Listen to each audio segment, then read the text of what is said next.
Hello friends. Did you know nearly 80% of those who watch my videos aren't subscribed? If you enjoy these stories, please hit that subscribe button and leave a like. It really helps. Thank you for being here. By the way, where are you watching from? Let me know in the comments. My name's Earl Hutchinson. I'm 52 years old. Been driving trucks for damn near 30 years now. Started when I was fresh out of high school in Anchorage, back when my old man said I needed to learn what real work meant. "Boy," he told me, standing in the kitchen of our little house on Muldoon Road, coffee mug in one hand and the classified ads in the other. "You ain't going to college, and you ain't smart enough for office work, but you got strong hands and a good back. Time you learned how to use them." That was 1991. Ronald Reagan was still fresh in everyone's memory. The Cold War was winding down, and Alaska was booming with oil money and pipeline work. Trucking seemed like a good way to make decent money without having to go underground in the mines or offshore on the rigs. My old man knew a guy who ran a small freight company out of South Anchorage, and before I knew it, I was enrolled in truck driving school and learning how to handle a big rig on Alaska's unforgiving roads. 3 decades later, I'm still behind the wheel, though these days I stick mostly to the Alaska routes. Anchorage to Fairbanks on the Parks Highway, sometimes up the Dalton Highway to Deadhorse when the money's right and the weather cooperates, occasional runs down to Valdez or out to the Kenai Peninsula. It's brutal work, especially in winter when the temperatures drop to 40 below and the wind chill makes it feel like the surface of Mars. But it's honest work, and it's kept food on my table and a roof over my head all these years. The company I work for now is called Northern Express. Been with them for almost 15 years. Before that, I bounced around between smaller outfits, some good, some not so good, a couple that went out of business when the economy took a hit. Northern Express is solid, though. They pay fair wages, maintain their equipment properly, and they don't push drivers to violate safety regulations to make impossible delivery schedules. The owner, a Norwegian immigrant named Lars Eriksson, understands that Alaska trucking is different from hauling freight in the lower 48. Up here, the distances are longer, the weather is more unpredictable, and the consequences of cutting corners can be fatal. I drive a 2018 Peterbilt 389, blue and silver, with a 70-inch sleeper cab and a Caterpillar C15 engine that purrs like a giant mechanical cat when it's properly maintained. I call her Bertha, though I've never been the type to get overly sentimental about machinery. She's got 340,000 miles on her now, but Lars keeps the maintenance schedule tight, and I do my own pre-trip inspections religiously. In this business, especially in Alaska, your truck isn't just your livelihood, it's your lifeline. Break down in the wrong place at the wrong time, and you might not live to tell about it. I've seen my share of weird stuff out here over the years. Alaska's got a way of showing you things that don't make sense, especially when you're driving alone through stretches of nothing for hours at a time. Moose that appear out of nowhere like ghosts, standing in the middle of the highway until your headlights hit them, then vanishing back into the darkness. Weather that changes faster than you can blink. Blue skies 1 minute, whiteout conditions the next. Aurora borealis that'll make you pull over just to stare.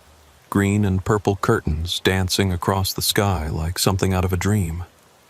I've encountered my share of strange people, too. Hitchhikers walking along remote highways in the middle of winter with no proper gear, seemingly oblivious to the fact that they're 15 minutes away from freezing to death. Drifters and prospectors and old sourdoughs who show up at truck stops with wild stories about what they've seen out in the bush. Native elders who speak in riddles and seem to know things about the land that aren't written in any guidebook. Most of the time, you learn to take it all in stride. Alaska is a big, wild place, and it attracts big, wild personalities. The state has always been a refuge for people running from something or toward something, and the isolation and harsh conditions tend to either break people or turn them into something harder and stranger than they were before. After 30 years on these roads, I thought I'd seen it all. But what happened to me last October on Highway 3 between Anchorage and Fairbanks, that's something different. Something that still wakes me up at night, sweating through my sheets, staring at the ceiling and wondering if what I experienced was real, or if I'm finally losing my mind after 3 decades of breathing diesel fumes and listening to CB radio chatter. It was October 15th, 2023. I remember the date exactly because it was a Sunday, and I'd been hoping to catch the football game at Murphy's Pub when I got back to town.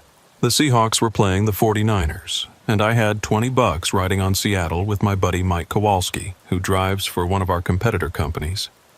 Instead, I got a call from dispatch around 4 p.m., just as I was settling in with a beer and a sandwich to watch the pregame show. "Earl, you there?" It was Diane Kowalski, Mike's wife, actually, who works part-time handling weekend dispatches for Northern Express. Diane's good people, been married to Mike for almost 20 years, knows the trucking business inside and out. "I'm here, Diane," I said, muting the TV. "What's up?" "Emergency run," she said, and I could hear the tension in her voice. "Medical supplies needed up in Fairbanks by Monday morning. Hospital equipment, some kind of specialized diagnostic machinery that can't wait for the regular delivery schedule." I set down my beer and reached for the notebook I keep by the phone. "What's the weight and where's the pickup?" 40,000 pounds, give or take. Pickup's at Advanced Medical Solutions on the south side of town. They're expecting you by 6 p.m. "Sunday premium rates?" I asked, though I was already calculating the drive time in my head. 4 hours to Fairbanks if the weather cooperated, maybe 5 if it didn't. Not a bad run, and Sunday runs usually paid time and a half. "Double overtime," Diane said. "Customers paying emergency rates." That got my attention. Double overtime meant serious money, the kind of money that would cover my truck payment for the month and leave enough left over to get those new tires I'd been putting off. My ex-wife Janet had been on me about the alimony payments again. Seems like every time I get a little ahead financially, she finds a reason to remind me that the divorce settlement isn't just a suggestion, and Bertha needed new tires before winter really set in. The tread was getting thin, and Alaska winters don't forgive trucks with poor traction. "I'll take it," I said. "Give me the details." Diane read me the pickup address and the delivery information. Fairbanks General Hospital, emergency receiving dock, asked for a guy named Patterson who'd be waiting for the shipment. She also gave me the customer contact information and the load number for my logbook. "One more thing, Earl," she said. "Weather Service is calling for a storm system moving in from the Bering Sea, but they say it won't hit until Tuesday. Should be clear sailing for you." "Copy that," I said. "Thanks, Diane." I hung up and looked longingly at my beer and the football pregame show. Mike was going to give me grief about missing the game, especially if Seattle won and I wasn't there to collect my $20. But double overtime was double overtime, and in the trucking business, you take the good runs when they come along. There's always another football game, but there isn't always another paycheck. I grabbed a quick shower, threw some clean clothes and road snacks into my overnight bag, and headed down to the Northern Express yard to pick up Bertha. The yard is located in an industrial area near the port, surrounded by other trucking companies, equipment rental places, and marine supply shops. Not the prettiest part of town, but convenient for freight operations. Bertha was parked in her usual spot near the maintenance bay, clean and fueled and ready to roll. I did my standard pre-trip inspection, checked the tires, the lights, the fifth wheel connection, the airlines, all the safety equipment. Everything looked good. I'd had her in for a full service just the week before, and the mechanics at Northern Express know their business. The pickup at Advanced Medical Solutions went smoothly. The warehouse was a modern facility with good loading docks and professional staff who knew how to handle sensitive equipment. The diagnostic machinery was packed in custom shipping containers, each one clearly labeled with handling instructions and destination information. It took about an hour to get everything loaded and secured, with me checking the load securement straps twice to make sure nothing would shift during transport. The manifest showed exactly what Diane had told me, just over 40,000 pounds of medical equipment, all of it bound for Fairbanks General Hospital. The paperwork was clean, no special permits required, no hazardous materials placards needed. Just a straightforward freight run with an emergency delivery deadline. I pulled out of the advanced medical warehouse around 6:30 p.m., just as the sun was setting over the Chugach Mountains. In mid-October in Alaska, sunset comes early, around 7:30 p.m., and you know you're not going to see daylight again for a long, long time. The park's highway stretched out ahead of me, that familiar ribbon of asphalt cutting through the wilderness like a scar across the landscape. I'd driven this route maybe 500 times over the years, knew every curve, every grade, every truck stop and fuel station between Anchorage and Fairbanks. It's a lonely drive, especially at night, but I'd gotten used to the solitude years ago. Some drivers can't handle the isolation. They need the constant chatter of CB radio or loud music or audiobooks to keep them company. Me, I've always preferred the quiet. Gives you time to think, time to process the events of the day, time to plan for tomorrow. The first hour went smooth as silk. Traffic was light, just a few cars heading north, probably folks getting an early start on their work week. Most of the tourist traffic had dried up by October. The summer visitors had gone back to wherever they came from, leaving Alaska to the people who actually live here year-round. I had the CB tuned to Channel 19, listening to the occasional chatter from other drivers. A guy in a freight liner was complaining about construction delays near Denali Park, but that was still hours ahead of me. Another driver was giving a weather update from the Kenai Peninsula, reporting light snow flurries but good road conditions. Nothing that would affect my route. The temperature was holding steady around 35 degrees, right at the edge of freezing, but not cold enough to create ice on the roads. No precipitation in the forecast until Tuesday, according to the National Weather Service. Perfect conditions for night driving with a heavy load. I stopped for fuel at the big truck stop in Wasilla around 8:30 p.m. It's one of the major stops on the park's highway, with multiple diesel pumps, a decent restaurant, clean restrooms, and a good selection of road snacks and supplies. I topped off both fuel tanks, checked my oil and coolant levels, and grabbed a thermos of coffee and a ham sandwich for the road. While I was fueling up, I ran into another Northern Express driver, a guy named Tommy Nakamura, who I'd worked with off and on for about 10 years. Tommy was heading south with a load of lumber from Fairbanks, said the roads were clear all the way down. "How's it looking up north?" I asked. "Good as it gets for October," Tommy said. "Little bit of fog in the valleys, but nothing you can't handle. Should be a smooth run." We chatted for a few more minutes about company business, recent changes in federal trucking regulations, and the upcoming winter schedule. Tommy mentioned that Lars was looking to hire a couple more drivers for the winter season.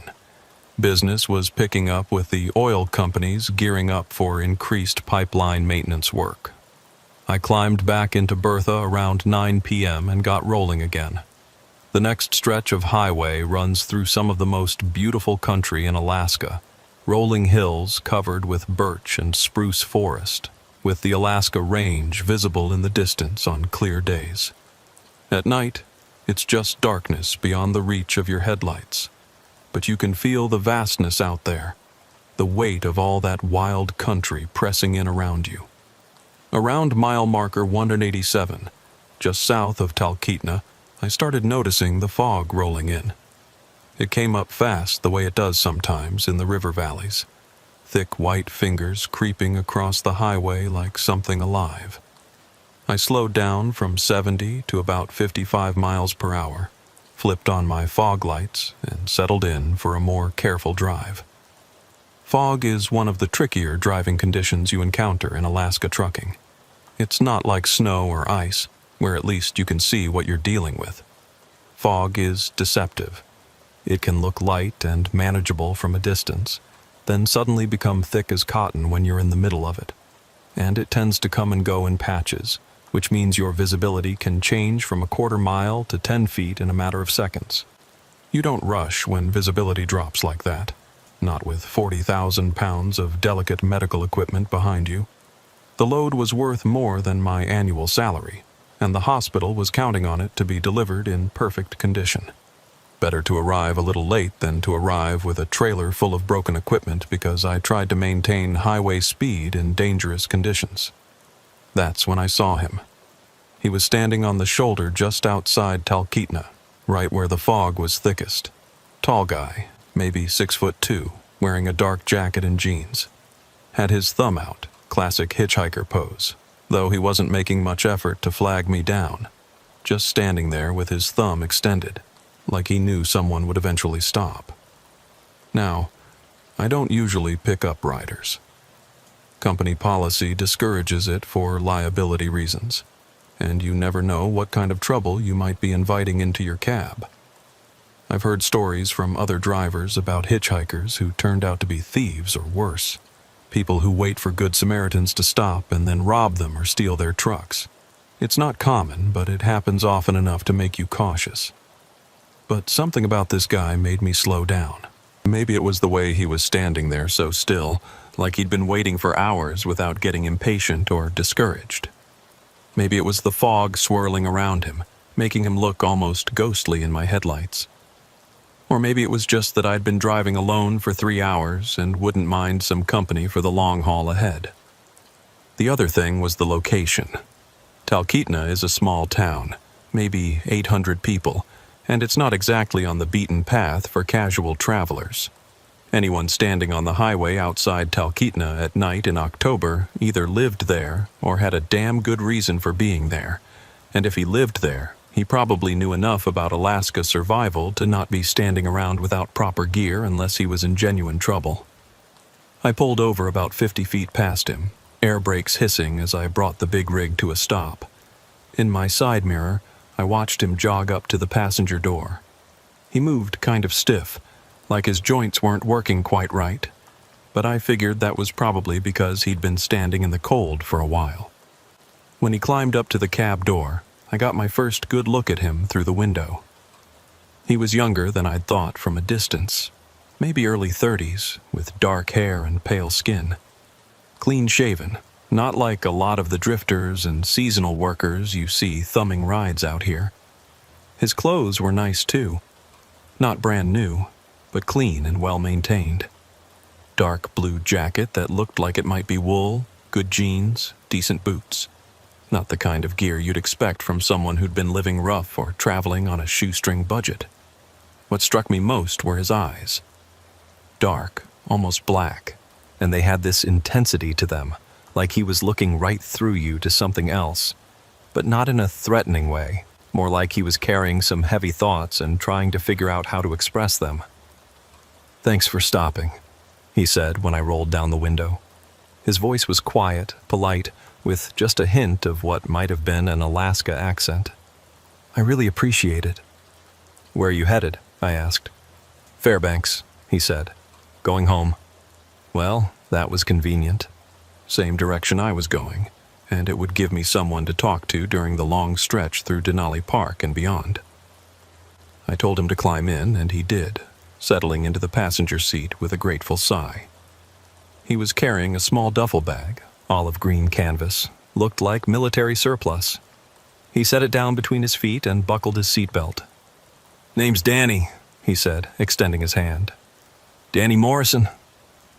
"Earl Hutchinson," I replied, shaking his hand. His grip was firm, but his skin was cold, really cold, like he'd been standing outside for hours, which he probably had been, given the location and the time of night. "You been waiting long?" I asked as I put the rig back in gear and pulled out onto the highway. "Longer than I'd like," he said with a small smile. "Car broke down about 10 miles back. Cell phone's dead, and you know how it is out here. Not a lot of traffic this time of night." I nodded. I knew exactly how it was. You could be stranded for hours on some of these stretches, especially in weather like this. The fog was getting thicker as we talked, and I could feel the temperature dropping. According to my dashboard thermometer, it was down to 32 degrees, right at the freezing point. "Lucky I came along then," I said. "Yeah," he said, looking out at the fog swirling in the headlight beams. Real lucky. For the first few miles after picking up Danny, we didn't talk much. He sat quietly, looking out the windshield as the fog swirled around us. I had the radio turned down low, just some classic rock station out of Anchorage playing Eagles and Fleetwood Mac, and the CB was quiet except for the occasional burst of static. The fog was making the driving more challenging than I'd expected. It seemed to be getting thicker instead of lighter, and it was starting to freeze on the windshield in thin sheets that the wipers couldn't quite clear. I had to use the windshield washer fluid more frequently than usual, and I bumped the defroster up to high to keep the inside of the glass clear. "You drive this route often?" Danny asked after we'd been rolling for about 20 minutes. 3-4 times a week, I said. Been doing it for years. Alaska trucking's a small world. Same routes, same stops, same faces at the truck stops and loading docks. Must get lonely, he said. Sometimes, I admitted. But I've gotten used to it. Some drivers need constant noise, constant stimulation. Me, I like the quiet. Gives you time to think. What do you think about? Danny asked, and there was something in his voice, a genuine curiosity, like my answer actually mattered to him. Life, I guess. Family. Things I should have done differently. Things I'm glad I did the way I did them. The usual stuff. Danny nodded. You got family in Anchorage? Ex-wife, I said. Divorced about 8 years ago. No kids.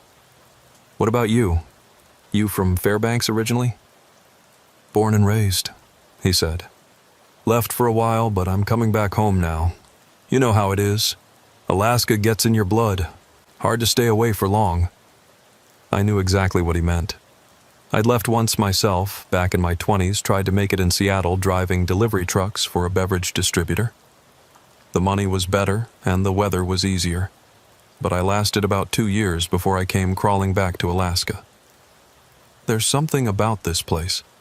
Something in the vastness and the wildness that gets under your skin. Once you're an Alaskan, you're always an Alaskan, no matter where you go or how long you stay away. What do you do for work? I asked. Danny was quiet for a moment, staring out at the fog. Construction, he said finally. Pipeline work mostly. Just finished a job down in Texas. Ready to get back to real winter, you know. I laughed. Real winter's coming, all right. Weather Service says we might get that first big storm this week. Good, Danny said. I've missed the snow. That was a sentiment I could understand. After spending time in warmer climates, there's something about Alaska winter that starts to feel like home in a way that no other season can match. The silence of a landscape buried under 3 feet of snow, the way the northern lights dance across the star-filled sky, the sense of being connected to something ancient and elemental that modern civilization has mostly forgotten. We drove on through the fog, the miles rolling by under our wheels. The highway was almost empty. We passed maybe 3 vehicles in the next hour, all heading south toward Anchorage. The CB continued to be quiet except for occasional bursts of static and one weather update from a driver somewhere north of us reporting clear skies and good road conditions. Around 10:30 p.m., we passed through the little town of Talkeetna itself. Most of the buildings were dark, the tourist shops and restaurants closed for the season. A few houses showed lights in their windows, and I could see the glow from Mac's Fireside Lounge, which stays open year-round for the locals. But mostly the town looked buttoned up for winter, waiting for the snow to come and transform it into a Christmas card picture. You ever stop in Talkeetna? I asked Danny. Not for a long time, he said. Used to come here as a kid with my folks. My dad liked to fish the Susitna River, and my mom enjoyed browsing the gift shops. Simpler times. There was something wistful in his voice, a note of loss or regret that made me glance over at him. He was still staring out the windshield, but his expression had changed. He looked older somehow, tired in a way that had nothing to do with the late hour. "They still around?" I asked. "Your folks?" "I hope so," he said quietly. "That's part of why I'm coming home. I need to make some things right." I didn't push for details. Everyone's got their family drama, their regrets, and unfinished business. Sometimes a long drive gives people the space to talk about things they wouldn't normally discuss, but you can't force it. If Danny wanted to share more about his situation, he would. If not, that was his business. The fog started to lift a little as we gained elevation heading toward Denali Park. I was able to increase speed back to about 60 miles per hour, though I kept a careful eye on the road conditions. The temperature had dropped to 28 degrees, cold enough that any moisture on the road surface could turn to black ice without warning. "You been away from home long?" I asked. 15 years, Danny said. "Too long." That seemed like a long time to be away, especially if his folks were still alive and living in the same place. But people have their reasons for leaving, and their reasons for coming back. Maybe he'd had a falling out with his family, or maybe work had just taken him to different places. The pipeline construction business tends to move people around a lot. One job in Alaska, the next in Texas or North Dakota or wherever the oil companies happen to be building or maintaining infrastructure. "Must be a big change, coming back after that long," I said. "Everything's different," Danny said. "But also everything's the same, you know? The mountains, the rivers, the way the air smells when it's about to snow. Some things don't change, no matter how much time passes." Around 11:15 p.m., we stopped for fuel at a small truck stop just outside Cantwell. It's not much of a place, just a couple of diesel pumps, a convenience store, and a diner that serves coffee strong enough to wake the dead. But it's one of the few fuel stops on this stretch of highway, and it's always been a reliable place to take a break and check your equipment. Danny said he'd grab us some coffee while I fueled up and did a quick inspection of the load. I walked around the trailer, checking the tie-down straps and making sure nothing had shifted during the first part of the drive. Everything looked good. The medical equipment was riding steady and secure. When Danny came back with 2 large cups and a bag of donuts, I was finishing up my walk-around inspection. The coffee was hot and black, exactly how I liked it, and the donuts were fresh enough to still be warm. "Thanks for this," I said, accepting the coffee gratefully. "You didn't have to pay." "Least I can do," Danny said. "You saved me from a long, cold night on the side of the road." We climbed back into the cab and got rolling again. The fog had mostly cleared now, though there were still patches of low-hanging mist in some of the valleys. The temperature had stabilized at about 25 degrees, cold but not dangerously so. Above us, the sky was clear enough to see stars, and I caught a glimpse of the northern lights beginning to dance along the northern horizon. "Look at that," I said, pointing up at the aurora. Danny followed my gaze and smiled, the first genuine smile I'd seen from him all evening. "Beautiful," he said. "I forgot how beautiful it could be." "You don't see that in Texas," I said. "No," he agreed. "You don't see a lot of things in Texas that you see up here." We were making good time now, rolling through the night at a steady 65 miles per hour. The road was mostly straight through this section, cutting across a vast plain dotted with small lakes and patches of forest. In the distance, I could see the outline of Denali, the massive peak glowing faintly in the starlight. "Tell me about pipeline work," I said. "I've hauled equipment up to the North Slope, but I've never actually worked in the industry." Danny seemed happy to have something to talk about. He told me about the different projects he'd worked on, the challenges of construction in extreme climates, the camaraderie among workers who spend months at a time in remote camps. He had good stories, too. Funny incidents involving equipment failures, wildlife encounters, weather delays that turned into impromptu parties. "The money's good," he said, "but it's a hard life. Long hours, dangerous conditions, months away from home. Takes a toll on relationships, on your health, on your sense of who you are outside of work. Is that why you're coming back to Alaska? I asked. Getting tired of the life? Danny was quiet for a moment. I'm getting tired of running, he said finally. There comes a time when you have to face the things you've been avoiding, deal with the mistakes you've made. There was something in his voice, a weight of regret or guilt that made me think there was more to his story than just career burnout. But again, I didn't push. We all have our demons, our private struggles that don't make for casual conversation with strangers.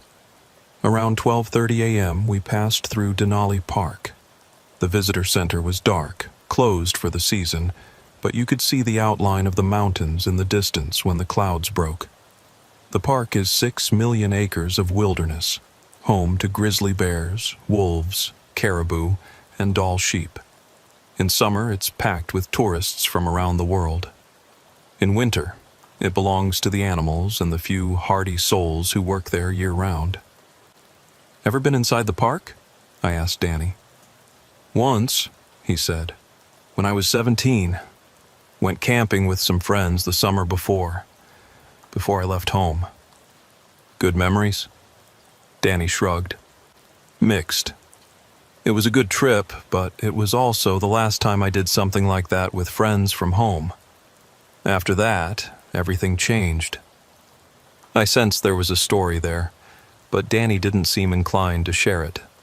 Instead, he started asking me questions about my own background, how I'd gotten into trucking, what I liked about the work, whether I'd ever considered doing anything else. It was the kind of conversation you have on long drives, swapping life stories and killing time while the miles roll by. I told him about growing up in Anchorage, about my father's advice to learn a trade, about the early years when I'd driven for smaller companies that didn't always pay their drivers on time or maintain their equipment properly.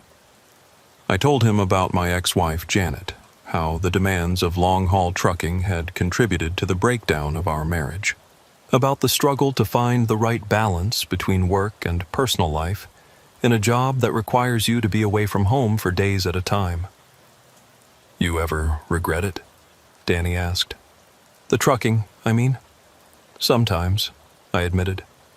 Especially when I think about what might have been different if I'd chosen another path. But mostly, no. It's been a good life. I've seen a lot of country, met a lot of interesting people, made enough money to live comfortably. Not everyone can say that about their work. What about family? Danny asked. You ever think about starting over?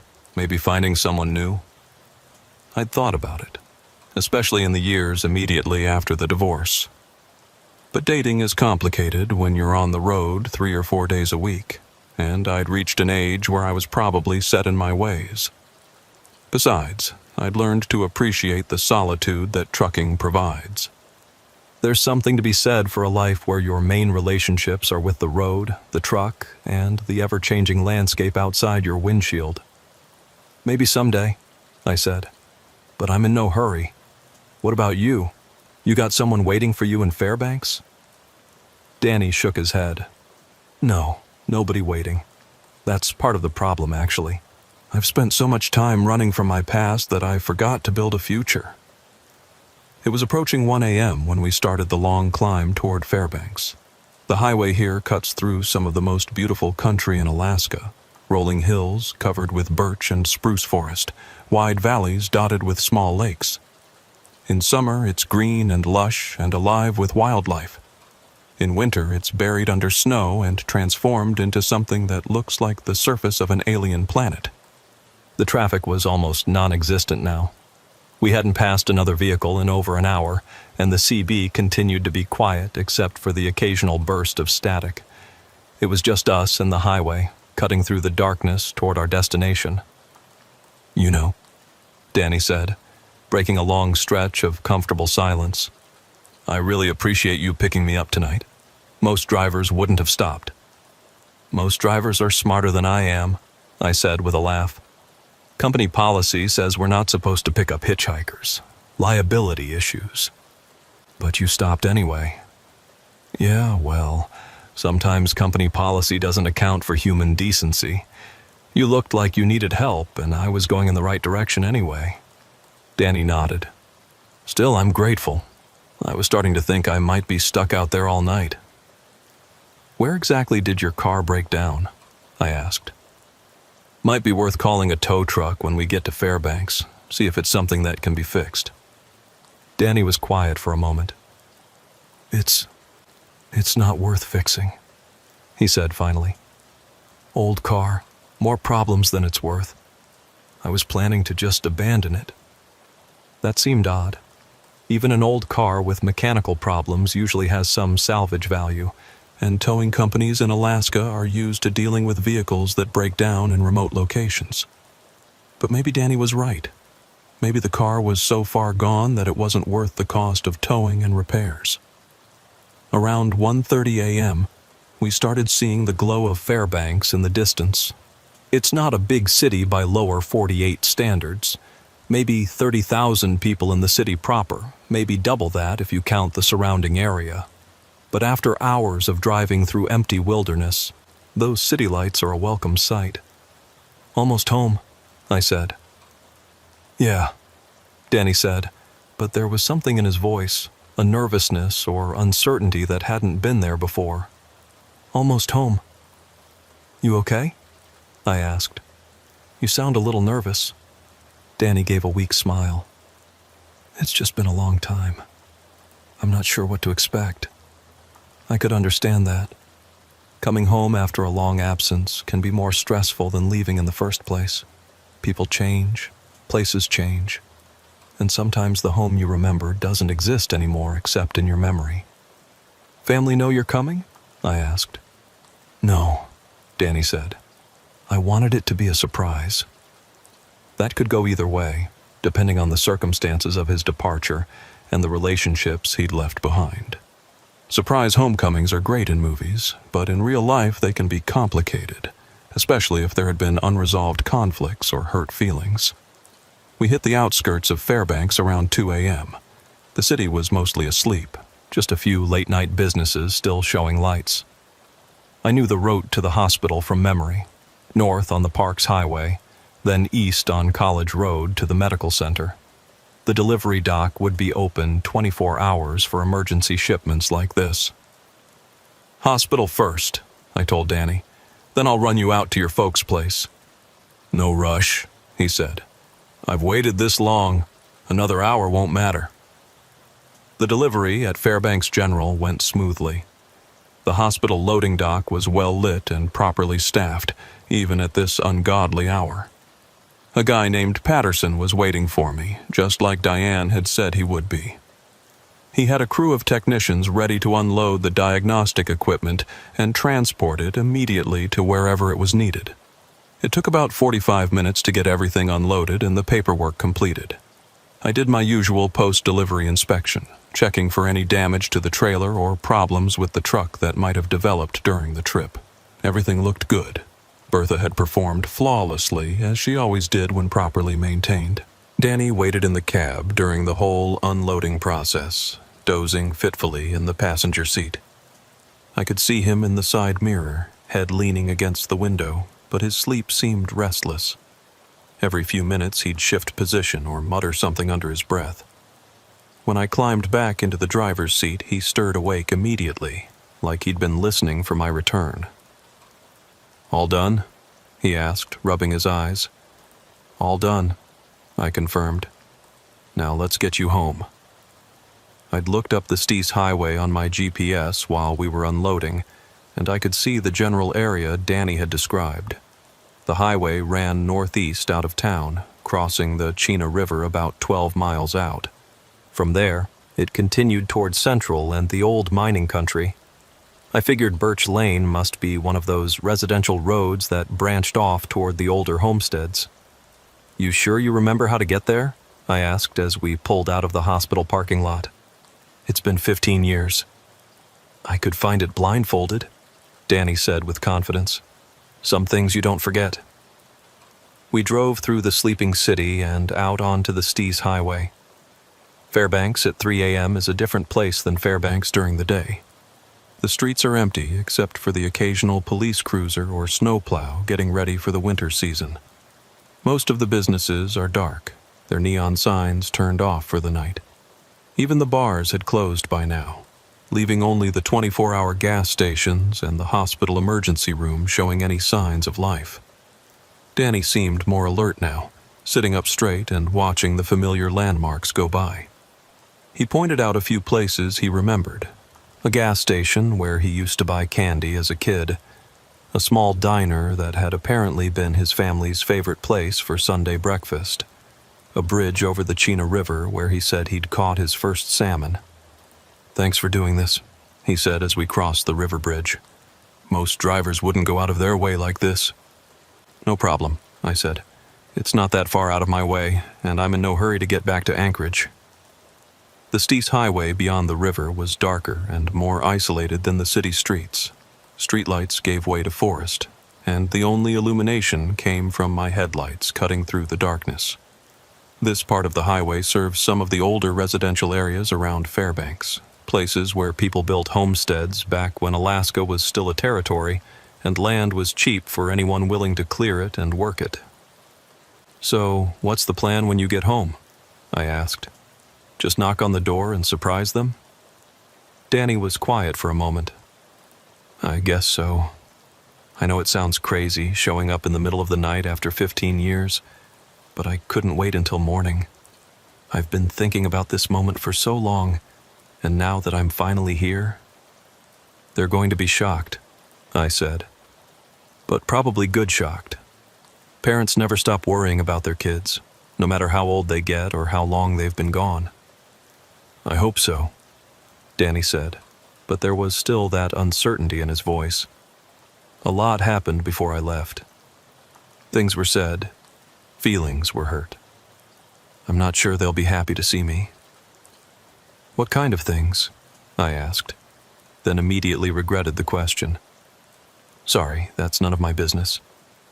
"It's okay," Danny said. "It was about money, mostly, and responsibility, and the choices I was making. My dad thought I was wasting my life, hanging around with the wrong people, not living up to my potential.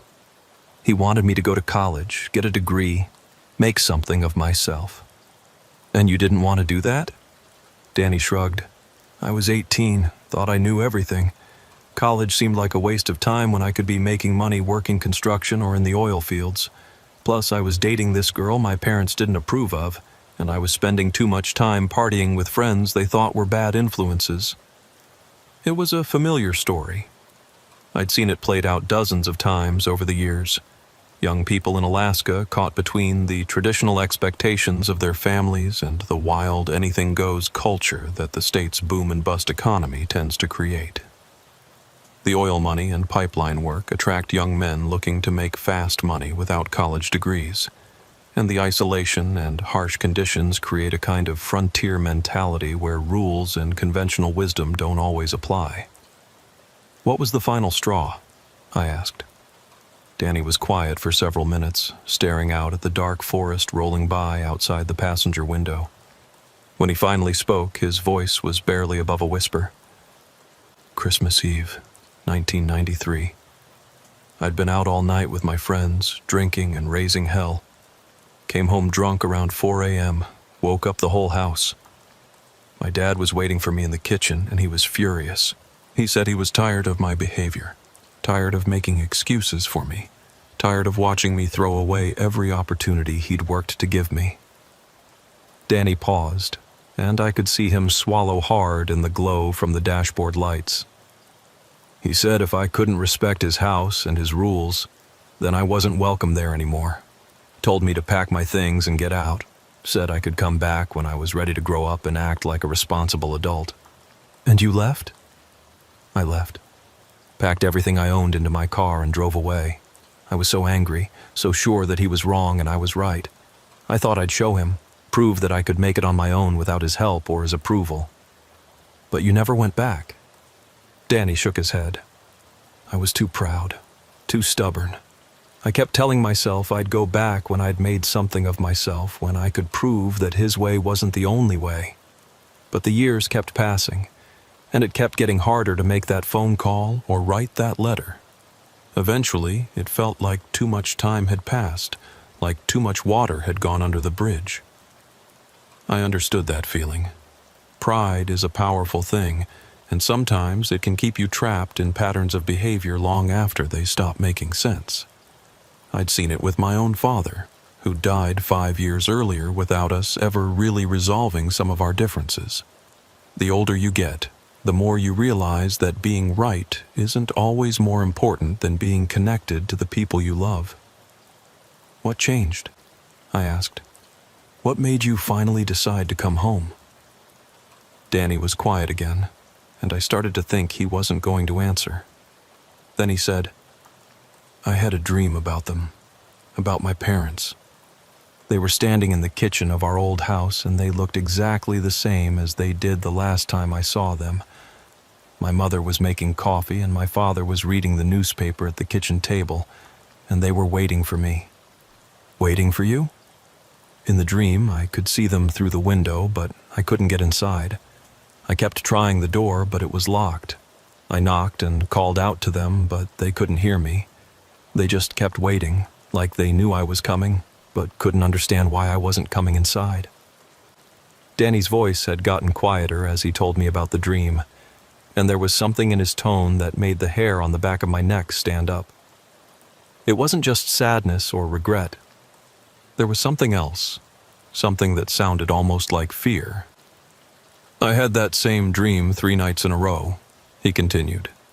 "And each night they looked a little more worried, a little more sad. Like they were starting to think I might never come home. So you decided to surprise them." "I decided I couldn't wait any longer. I quit my job in Texas, sold everything I owned except what would fit in my car, and started driving north. I've been on the road for 6 days, and all I could think about was getting home before it was too late." "Too late for what?"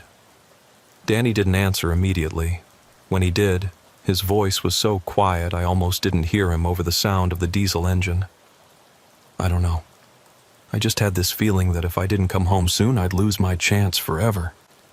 About 5 miles past the bridge, Danny told me to start watching for Birch Lane on the right side.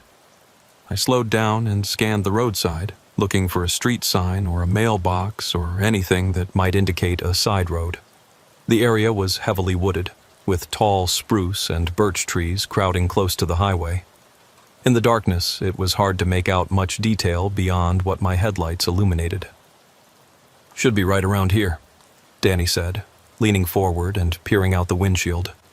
"My dad built our house back in the trees for privacy, but there should be a mailbox by the road."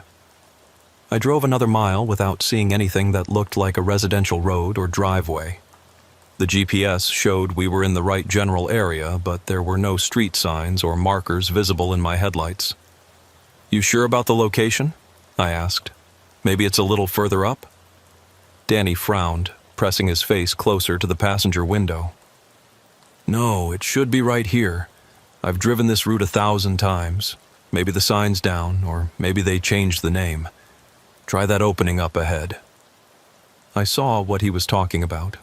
A gap in the trees that might have been a driveway or a very small road. No sign, no mailbox, just a dirt track disappearing into the woods.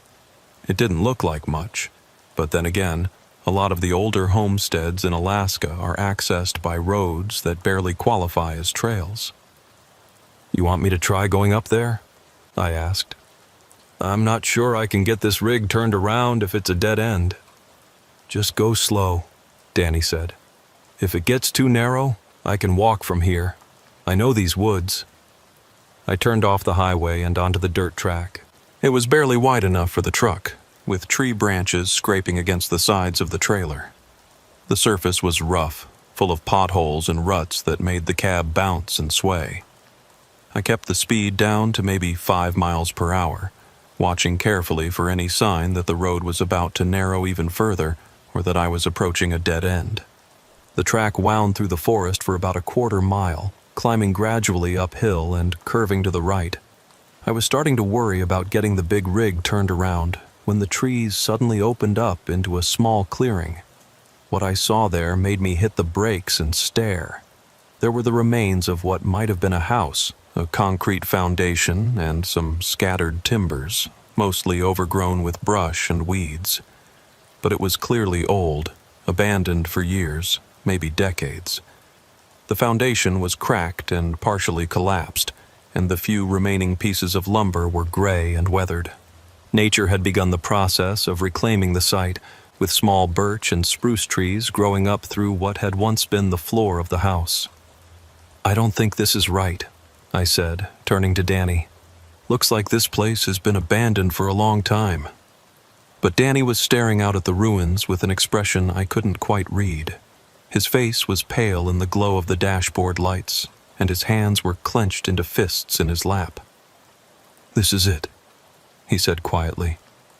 "This is home." "Danny, there's nothing here," I said gently. "Maybe you're thinking of a different road. It's easy to get confused in the dark, especially after being away for so long."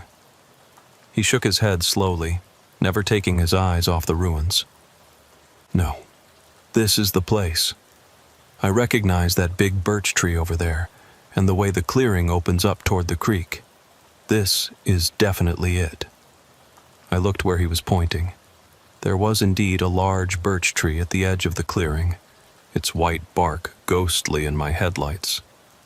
And now that he mentioned it, I could hear the sound of running water somewhere in the darkness beyond the clearing. Probably the creek he'd mentioned. "When's the last time you were here?" I asked carefully. Danny was quiet for a long moment, still staring at the ruins. "Christmas Eve," he said finally. 1993. The night I left. That was 30 years ago. A lot could happen to a place in 30 years, especially out here where the winters are brutal and the summers are short. Buildings could fall down, families could move away or pass on. But still, it seemed odd that there was no trace of recent habitation, no indication that anyone had been here recently to maintain the property or at least keep an eye on it. "Danny," I said gently, "are you sure your folks still live here? 30 years is a long time. Maybe they moved to town, or maybe "They're here," he said firmly, but there was a tremor in his voice now. "They have to be here. Where else would they go? This was their home. They built this place with their own hands." I didn't know what to say to that. The clearing was obviously abandoned, had been for years by the look of it. But Danny seemed so certain, so determined to believe that his parents were still here somewhere. Maybe he was in denial about something, or maybe he was confused about the location after all these years away. "Look," I said, "why don't I take you back to town? You can make some phone calls in the morning, check with directory assistants, maybe contact some relatives who might know where your folks are now." But Danny was already reaching for the door handle. "No, they're here. They have to be. I promised I'd come home." "Danny, wait," I said, putting a hand on his arm. "Don't go out there alone. It's dark, and this place looks like it could be dangerous. Rotted boards, maybe old wells or—" But he was already opening the door. "Thanks for the ride, Earl," he said, grabbing his duffel bag. "I really appreciate everything you've done." He climbed down from the cab before I could stop him. I watched him walk toward the ruins, his figure growing smaller and more indistinct in the darkness beyond my headlights.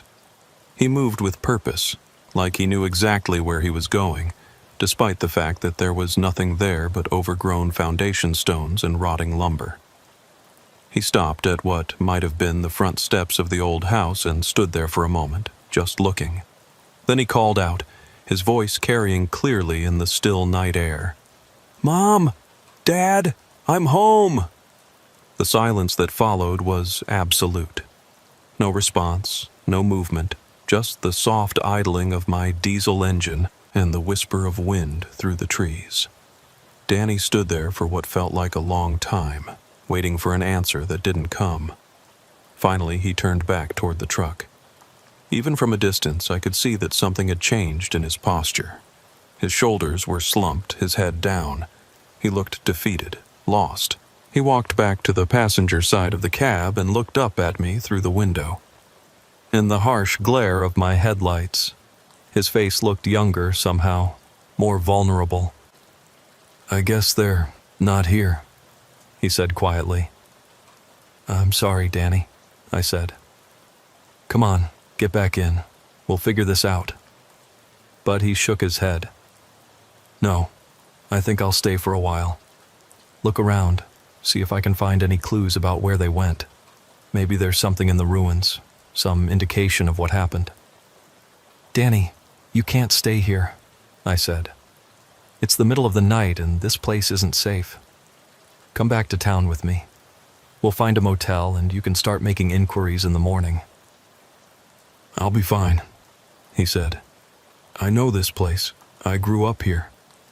There's a creek about 100 yards that way where I can get water, and I've got some food in my bag. I just need some time to think, to remember." I didn't like it, but I could see he'd made up his mind. Sometimes people need to process things in their own way, especially when it comes to family and coming home. Maybe a night alone in this place would help him accept that his folks had moved on, or maybe he'd remember some detail that would help him find them. "At least take my card," I said, pulling out one of my business cards and writing my cell phone number on the back. "Call me if you need anything, or if you want to ride back to town." He took the card and slipped it into his jacket pocket. "Thanks, Earl. You've been more than kind. I won't forget this." I watched him walk back toward the ruins, then carefully turned the big rig around in the clearing and headed back down the dirt road to the highway.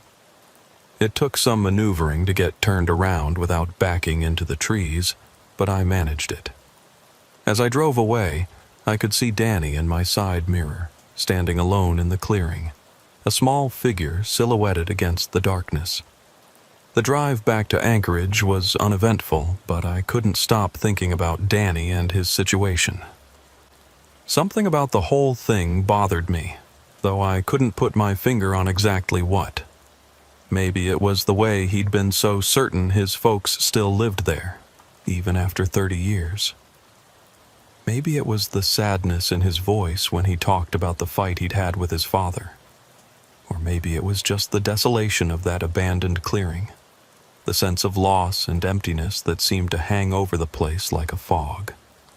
I got back to Anchorage around 8 a.m. Monday morning and went straight home to my little apartment on the north side of town. I was tired, but I couldn't sleep. I kept thinking about Danny standing there in that clearing, calling out for parents who weren't there. Maybe hadn't been there for years. Finally, around noon, I decided to do a little research. I started with the Fairbanks phone directory, looking for any Morrisons in the area. There were a few, but when I called them, none of them knew anything about a Danny Morrison or a family that had lived out on Birch Lane. Next, I tried the Fairbanks city offices, asking about property records for the area where I'd dropped Danny off. The clerk was helpful, but she said their records showed that whole section as undeveloped forest land. According to their maps, there was no Birch Lane, no residential properties, no homesteads in that area. "Are you sure about the location?" she asked. "Sometimes people get confused about road names or property boundaries, especially in the older areas outside town." I gave her the exact coordinates from my GPS and she checked again. Same result. Undeveloped forest land, no residential zoning, no record of any structures ever being built there. That's when I started to get really worried. I called the Alaska State Troopers and reported that I'd dropped off a hitchhiker in what appeared to be an abandoned area and that I was concerned for his safety. They said they'd send a patrol car to check the area, but they warned me that if it was really undeveloped forest land, it might take them a while to locate the exact spot. The trooper called me back around 6 p.m. Trooper Jennifer Walsh, her name was, and she sounded young but professional. "Mr. Hutchinson," she said, "we found the clearing you described, but there was no sign of the individual you dropped off there. No footprints, no disturbed vegetation, no camping gear. It was as if no one had been there recently. "Are you sure this is where you dropped him off?" she asked. "Positive," I said. "I know exactly where I was. The GPS coordinates match, and I remember the dirt road, the way it curved through the trees, the size and shape of the clearing." "Well, there's definitely evidence of old structures," Trooper Walsh said. "Looks like someone lived there at one time, but it's been abandoned for many years. We found some old foundation stones and rotted lumber, but nothing recent." "Maybe he hiked out to the highway and caught another ride?" I suggested. "Maybe," she said, but she didn't sound convinced. "We'll keep an eye out for him, but if he left the area voluntarily, there's not much we can do. Adults have the right to go where they please, even if it seems like poor judgment." That night, I couldn't sleep at all. I kept going over the conversation I'd had with Danny, trying to remember every detail. Something was nagging at me, some inconsistency or detail that didn't fit, but I couldn't put my finger on what it was. Around 3 a.m. it hit me. His clothes. They'd been nice, clean, well-maintained. Not new, but not old either. The kind of clothes you'd wear if you'd just bought them recently, or if you'd been taking good care of them for a long time. But if Danny had been working pipeline construction in Texas, living out of motels and work camps, his clothes should have shown more wear. Construction work is hard on clothing, and men who live on the road for months at a time don't usually have the opportunity or inclination to keep their wardrobes in pristine condition. And his hands? I remembered shaking his hand when he introduced himself. They were soft, not calloused like you'd expect from someone who did heavy construction work. His fingernails were clean and neatly trimmed, his skin smooth except for the cold. After 15 years of pipeline work, a man's hands should tell the story of that labor. There were other things, too. Details that had seemed normal at the time, but now struck me as odd. The way he'd known exactly where to find coffee and donuts at the truck stop, even though he claimed to have been away for 15 years. The way he'd talked about places and landmarks around Fairbanks like he'd seen them recently, not like someone recalling memories from decades ago. The next morning, I drove back to Fairbanks. I told myself I was just making a routine delivery run. I had a load of construction supplies going to a job site north of the city. But really, I wanted to check that clearing again, see if there was any sign of Danny. Maybe he'd left some clue about where he'd gone, or maybe I'd spot something the state trooper had missed. I found the dirt road again without much trouble and drove back to the clearing. In daylight, the place looked even more desolate than it had at night. The foundation of the old house was overgrown with weeds and brush, and what remained of the wooden structures was gray and weathered. It was clear that no one had lived here for many years, maybe decades. I walked around the clearing, looking for any sign that Danny had been there. No footprints in the soft earth, no disturbed ground where someone might have set up a temporary camp, no evidence of a fire or any other human activity. It was like he'd never existed. I was about to leave when I noticed something I'd missed the night before. There was a small family cemetery about 50 yards from the old house foundation, hidden behind a grove of birch trees. I almost missed it in daylight. It was that overgrown and neglected. I walked through the tall grass and weeds to get a closer look. There were maybe half a dozen graves, each marked with a simple wooden cross or metal marker. Most of the markers were old and weathered, some of them tilted or fallen over entirely. The dates I could make out ranged from the 1940s to the 1990s. I walked through the little cemetery, pushing aside the overgrown vegetation to read the names and dates. Most of them were people I'd never heard of. Thompson, Anderson, Kowalski, names that suggested the old European immigrant families who'd homesteaded this area back in the territorial days. Then I found what I was looking for, and my blood ran cold. James Morrison, 1943-1993. Beloved husband and father. Margaret Morrison, 1947 to 1993. Loving wife and mother. Daniel Morrison, 1975 to 1993. Cherished son. All three had died in 1993. All three had died on the same day, December 24th, 1993. Christmas Eve. I stood there staring at that last marker for a long time, my mind trying to process what I was seeing. Danny Morrison, 1975, 1993. He would have been 18 years old when he died, 30 years ago, almost to the day. According to the dates on the headstones, Danny Morrison had died on Christmas Eve, 1993, the same night he'd told me he'd left home after the fight with his father, and his parents had died the same day. I pulled out my cell phone with shaking hands and called the state troopers again. When Trooper Walsh answered, I could barely get the words out. I think I need to report something about that missing person case, the hitchhiker I dropped off yesterday. What about him, Mr. Hutchinson? There's a cemetery here, graves. I think he's been dead for 30 years. There was a long pause. Sir, are you feeling all right? Maybe you should come in and we can discuss this in person. I gave her the location and waited for her to arrive. When she got there with her partner, I showed them the graves and told them everything I could remember about my conversation with Danny. They took notes and photos, but I could see the skepticism in their eyes. Finally, Trooper Walsh asked me the question I'd been dreading. Mr. Hutchinson, when's the last time you had a medical checkup? Any history of hallucinations, sleep disorders, medication that might cause confusion?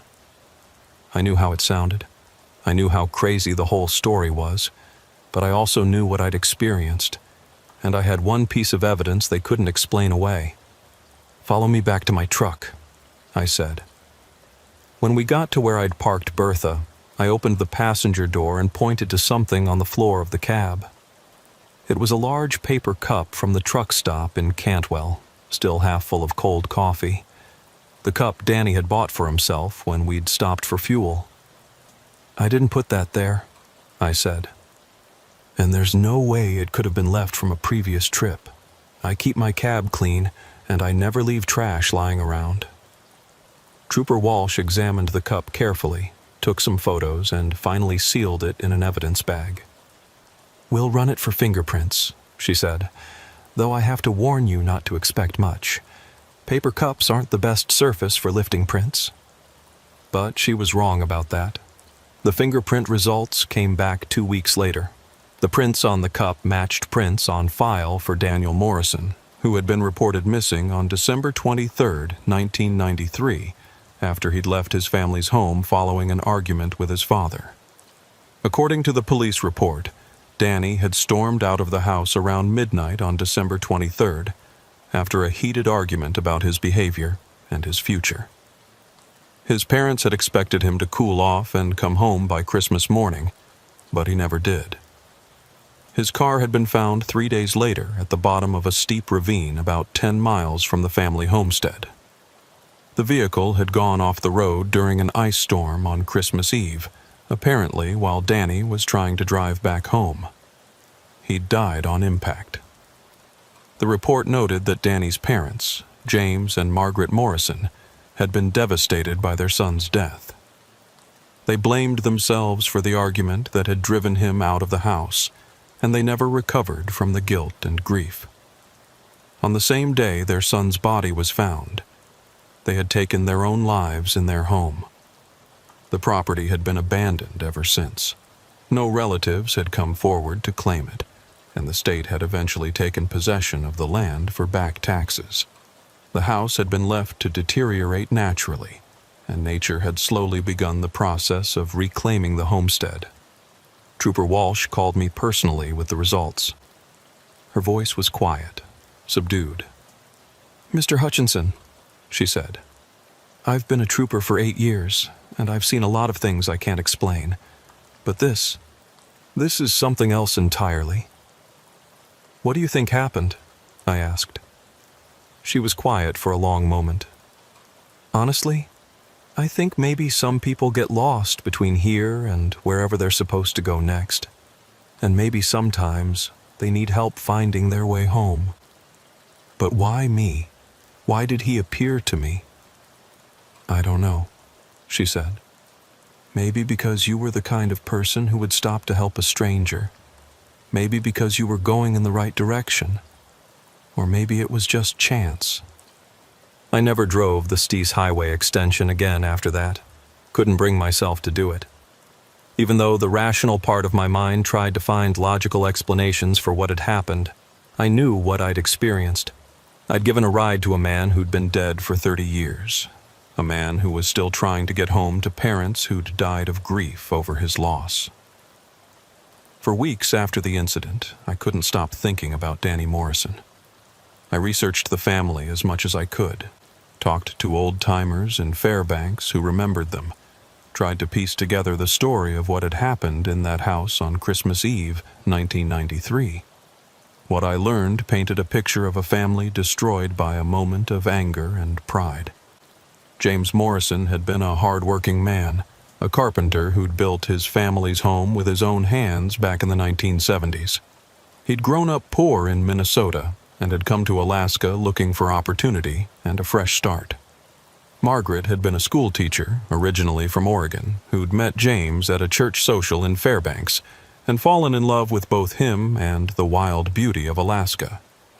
Danny had been their only child, born when they were in their early 30s and had almost given up hope of having children. By all accounts, he'd been a bright kid, good at sports, popular with his classmates. But like a lot of young men in Alaska in the early 1990s, he'd been seduced by the prospect of easy money in the oil fields and construction sites, and he'd started to drift away from his parents' expectations and values.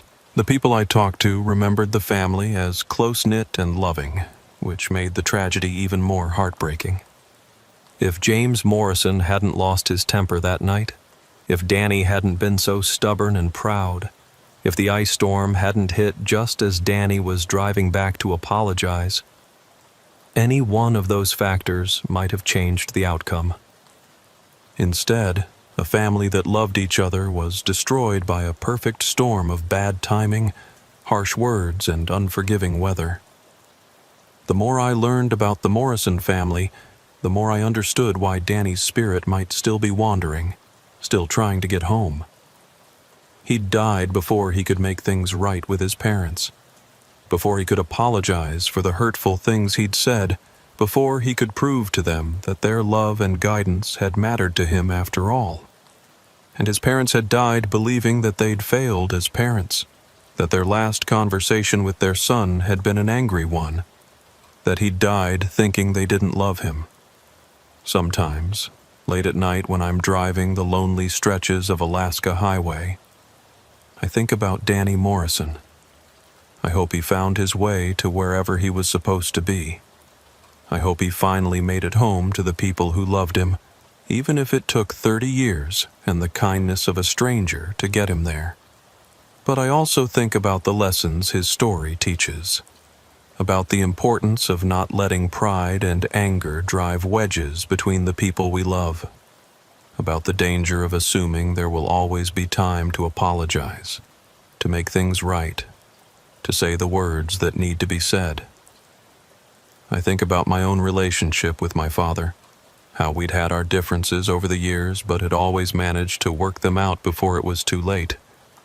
And I think about my ex-wife Janet, how even though our marriage didn't work out, we'd managed to end things without the kind of bitter recriminations that might have haunted us for years.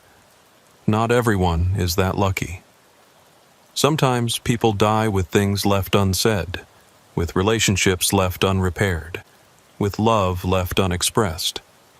And maybe sometimes, those unfinished stories create a kind of spiritual gravity that keeps souls anchored to the places and people they can't quite leave behind. I don't pick up hitchhikers anymore. Not ever. Because sometimes the people standing on the side of the road aren't looking for a ride to where they're going. Sometimes they're looking for a ride to where they've already been, and that's a journey I'm not prepared to take again. The coffee cup that Danny bought that night is still in evidence storage somewhere in Fairbanks, filed away with all the other inexplicable things that happen in this vast, wild state. but I don't need physical proof to know what happened that night. I know I gave a ride to a ghost, helped a lost soul find his way to a home that existed only in memory and longing. Alaska is a big place, full of stories that don't make sense to people from the outside. Stories of things seen in the wilderness, of voices heard on the wind, of encounters that defy explanation. Most folks down in the lower 48 would dismiss such things as frontier superstition or the product of too much isolation and too little human contact.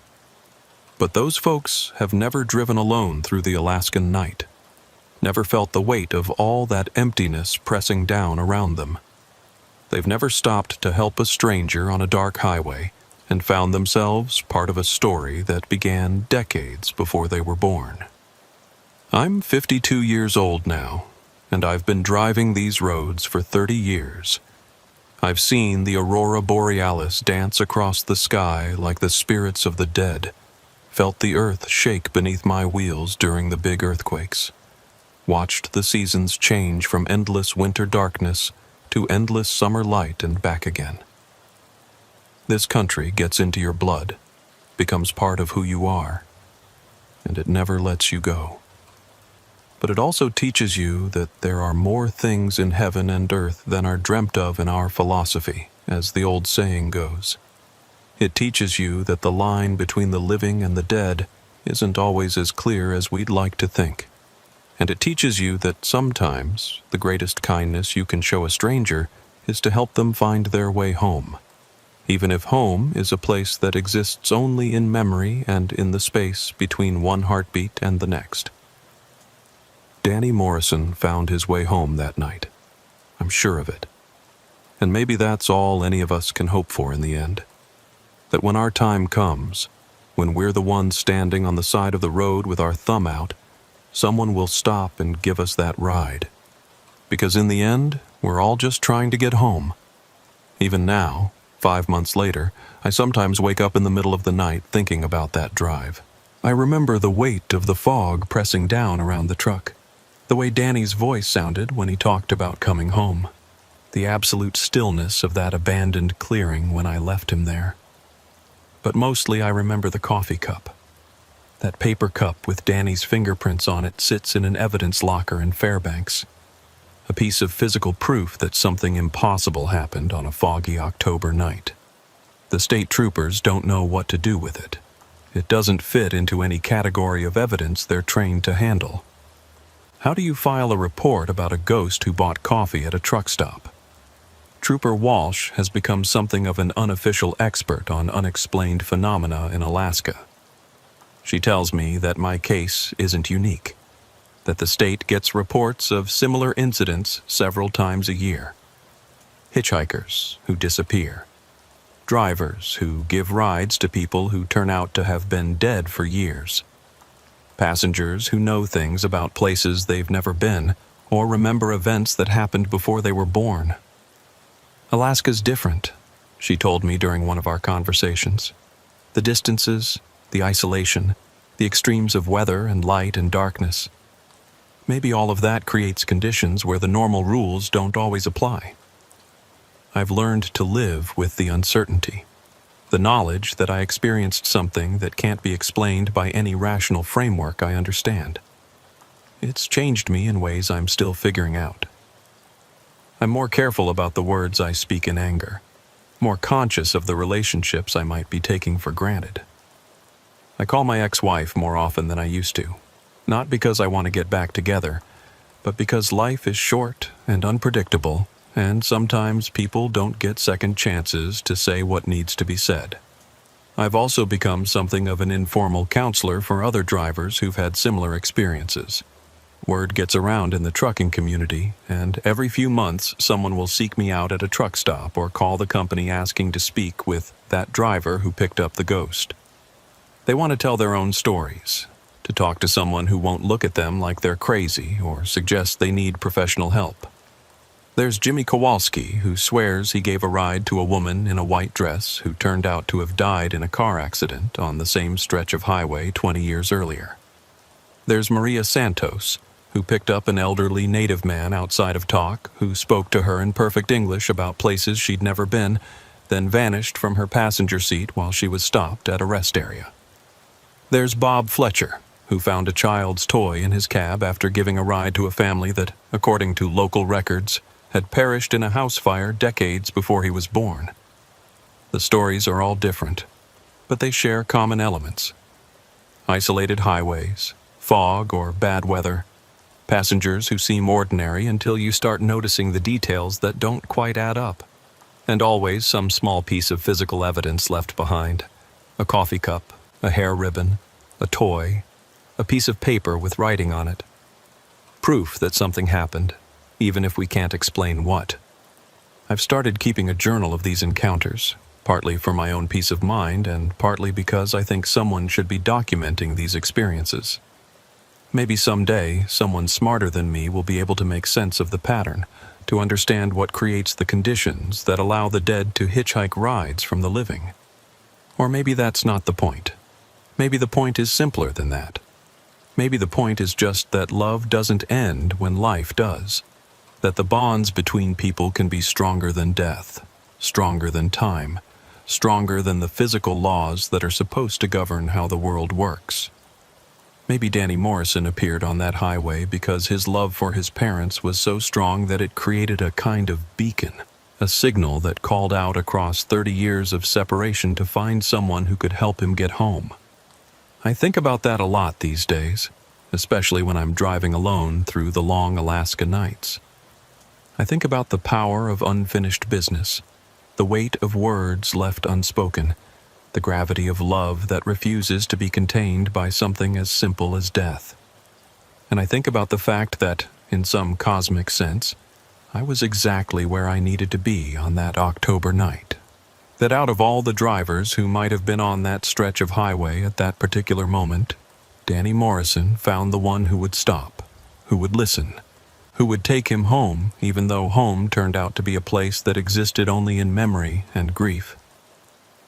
There's a responsibility that comes with that realization, a sense that I was chosen for this role in some story much larger than my own understanding. I don't know why I was selected to be Danny's last ride home, but I'm honored that I was. In a small way, I was able to help heal a wound that had been bleeding for 30 years, to close a circle that had been left open since Christmas Eve, 1993. These days, I drive different routes than I used to. I've asked dispatch to keep me on the shorter hauls, the daytime runs, the trips that don't take me through the lonely stretches of highway where the fog rolls in thick and the boundaries between worlds become thin. It's not that I'm afraid, though there are moments, usually late at night, when I remember the absolute coldness of Danny's hand and feel a chill that has nothing to do with the weather. It's more that I feel like I've served my purpose in whatever cosmic system governs these encounters. I gave Danny Morrison his last ride home, helped him find his way back to the people who loved him, allowed him to finally complete the journey he'd started 30 years ago on a frozen Christmas Eve. Maybe now it's someone else's turn to stop for the stranger standing on the side of the road. Someone else's turn to offer a ride to a passenger who needs to get home more than they need to stay in the world of the living. But I still think about that night, and I still wonder about the larger questions it raises. If Danny Morrison could hitchhike a ride across 30 years of death, who else might be out there, walking along the highways and back roads of Alaska, waiting for someone to stop? How many unfinished stories are still playing out in the spaces between what we can see and what we can understand? Sometimes, when I'm driving through areas where I know tragedies have occurred, stretches of highway known for fatal accidents, towns where murders or disappearances have left families without closure, I find myself watching the roadside more carefully than I used to. Not because I want to pick up another ghostly passenger, but because I've learned that the dead don't always stay dead, and that sometimes the kindest thing you can do for someone is to help them find their way to where they're supposed to be. Alaska is full of unfinished stories. It's a place where people come to start over, to escape their pasts, to find something they've lost or never had. but it's also a place where the past has a way of catching up with you, where the ghosts of old choices and missed opportunities can manifest as real as the aurora borealis dancing across the winter sky. I've made my peace with being part of one of those stories. I've accepted that on one foggy October night, I became a minor character in a drama that began before I was born and concluded in ways I still don't fully understand. I gave Danny Morrison a ride home, and in doing so, I learned something about the persistence of love, the power of unfinished business, and the thin line that separates the world of the living from whatever comes after. The Alaska highway stretches on, empty and endless under the northern stars. And somewhere out there, in the space between what we know and what we can never understand, the dead are still traveling, still searching, still hoping to find their way home. I just pray that when my time comes, when I'm the one standing on the side of the road with my thumb out, someone will stop and give me that ride. Because in the end, we're all just trying to get home, whether we're alive or dead. Whether home is a place we can touch or a place that exists only in the geography of memory and love. And sometimes, getting home requires the kindness of strangers who are willing to drive into the unknown, to pick up passengers who carry stories larger than themselves, to become part of something they don't understand but can't ignore. Danny Morrison found his way home that night. I helped him get there, and in doing so, I learned that home isn't always a place you can find on a map. Sometimes home is the place where you're forgiven, where you're welcomed back despite your mistakes, where love waits patiently for you to find your way back to where you belong. Even if it takes 30 years, even if it requires a stranger to give you that final ride. Even if home exists only in the space between one heartbeat and the next, in the moment when time stops and love conquers death, and all the broken pieces of a family are finally made whole again. That's what I believe happened on that foggy October night. That's the story I carry with me now as I drive the highways of Alaska, watching for hitchhikers, listening for voices on the wind, knowing that somewhere out there, someone else might need a ride home. And when that time comes, I hope I'll have the courage to stop, to offer a helping hand to a stranger, to become part of a story larger than my own understanding. Because that's what we owe each other in this brief, mysterious journey we call life.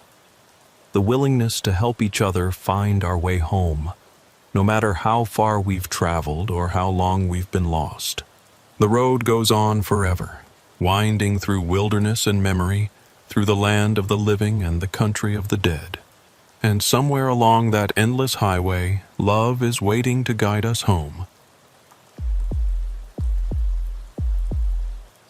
My name is Frank Kowalski, and I've been running ice roads in Alaska for 26 years. Not many people can say that and still be breathing, let alone walking around with all their fingers and toes intact. The ice road trucking business is about as dangerous as civilian work gets. You're hauling 60,000-pound loads across frozen lakes and rivers that might give way without warning, in temperatures that can drop to 60 below zero, through whiteout blizzards that can swallow a man and his truck without leaving so much as a tire track behind. I'm 47 years old now, and I've been driving trucks since I got out of the Army in 1999. Did 2 tours in Afghanistan as a motor transport operator, learned how to handle heavy vehicles in hostile conditions where a mechanical breakdown or a wrong turn could get you killed. When I came back stateside, civilian trucking seemed like easy money compared to dodging IEDs on the roads outside Kandahar. But Alaska ice road trucking? That's a different beast entirely. Most people know about ice road trucking from those TV shows that made it look glamorous and exciting. They don't show you the months of isolation, the constant fear that this might be the load where your luck runs out, the way the extreme cold gets into your bones and stays there for months after the season ends. They don't show you the drivers who just disappear, swallowed up by the wilderness, their rigs found weeks later with no sign of what happened to the man behind the wheel. I work for Polar Express Logistics, one of the bigger outfits that services the oil fields and mining operations up north. Based out of Fairbanks, we handle supply runs to some of the most remote locations in Alaska, places where the only access is by ice road during the few months of the year when the lakes and rivers freeze solid enough to support loaded semis.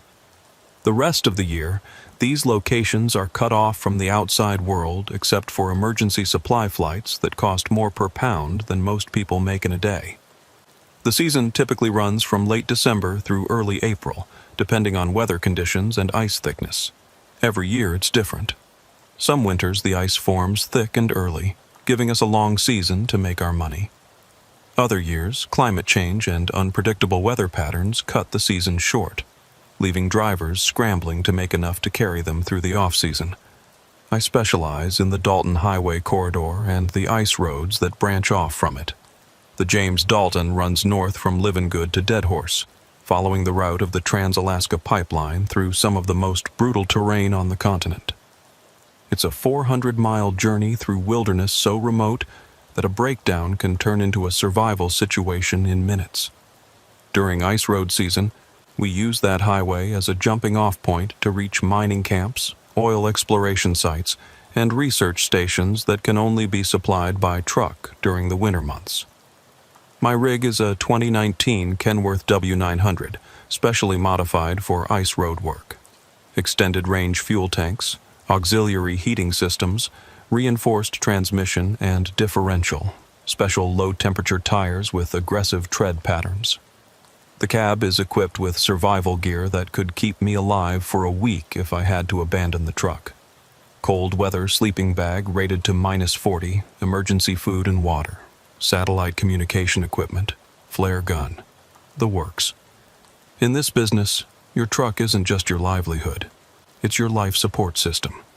I've been through some situations over the years that would make your hair stand on end. I've had the ice crack beneath my wheels and felt the truck settle as water started seeping up through the fissures, forcing me to gun the engine and pray I could reach solid ground before the whole surface gave way. I've driven through blizzards so thick I couldn't see the hood of my own truck, navigating by GPS and faith and the faint pressure ridges in the snow that marked where other trucks had passed. I've spent nights stranded in temperatures so cold that diesel fuel turns to gel and rubber becomes brittle as glass. But what happened to me during the winter of 2023 on a run to a remote mining operation called Gold Creek Station was different from anything I'd experienced before. It was the kind of incident that makes you question everything you think you know about how the world works. The kind of story that other drivers listen to with skeptical expressions until you show them the proof you brought back with you. It started on February 18th, 2024. I remember the date exactly because it was my ex-wife Linda's birthday, and I'd been dreading the day for weeks. Not because I still had feelings for her, mind you, but because our divorce settlement required me to pay her alimony, and the payments were always due on the 15th of each month. I was 3 days late with February's payment because a previous job had paid out slower than expected, and I knew she'd be calling her lawyer if I didn't get caught up soon. The Gold Creek run came up at exactly the right time.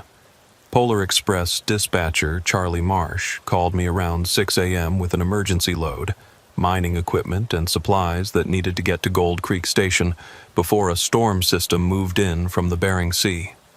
The operation was shutting down for the season, and they needed this equipment to winterize their facilities and secure the site until spring. "It's a good-paying run, Frank," Charlie told me over the phone. "Premium rates because of the weather window and the isolation factor. But I'm not going to lie to you. The forecast looks dicey. Weather Service is calling for a major storm to hit the region starting tomorrow night." I asked him about the route and the ice conditions. Gold Creek Station was about 180 miles northeast of Fairbanks, accessible only by a ice road that branched off from the Dalton Highway near Coldfoot. The first 100 miles followed established routes that were regularly maintained and monitored for ice thickness. But the final 80 miles were what we call Pioneer Road, routes that are basically just GPS coordinates and local knowledge, maintained by the mining company itself rather than the state transportation department. Ice reports from last week show good conditions, Charlie said. 18 to 20 inches on most of the route, which should be plenty for your gross weight. But Frank, this is a solo run. No convoy, no escort vehicle. If you get into trouble out there, help might be a long time coming. I thought about Linda's alimony payment, about the bills stacking up on my kitchen table, about the fact that ice road season was already more than half over, and I needed every high-paying run I could get. The smart thing would have been to pass on the job, wait for better weather and a safer route. But smart doesn't always pay the bills. "What's the window?" I asked. "You need to be loaded and rolling by noon if you want to make it there and back before the storm hits." Customer contact is a guy named Bill Henderson. He's the site foreman. Been expecting this shipment for 2 weeks. I told Charlie I'd take the job, then spent the next 3 hours getting ready. Ice road runs require more preparation than regular freight hauling. You check and double-check everything because there are no truck stops or repair shops where you're going, no cell phone coverage, no CPA to call if things go wrong. You're completely on your own out there, and a small mechanical problem can quickly become a life-threatening emergency.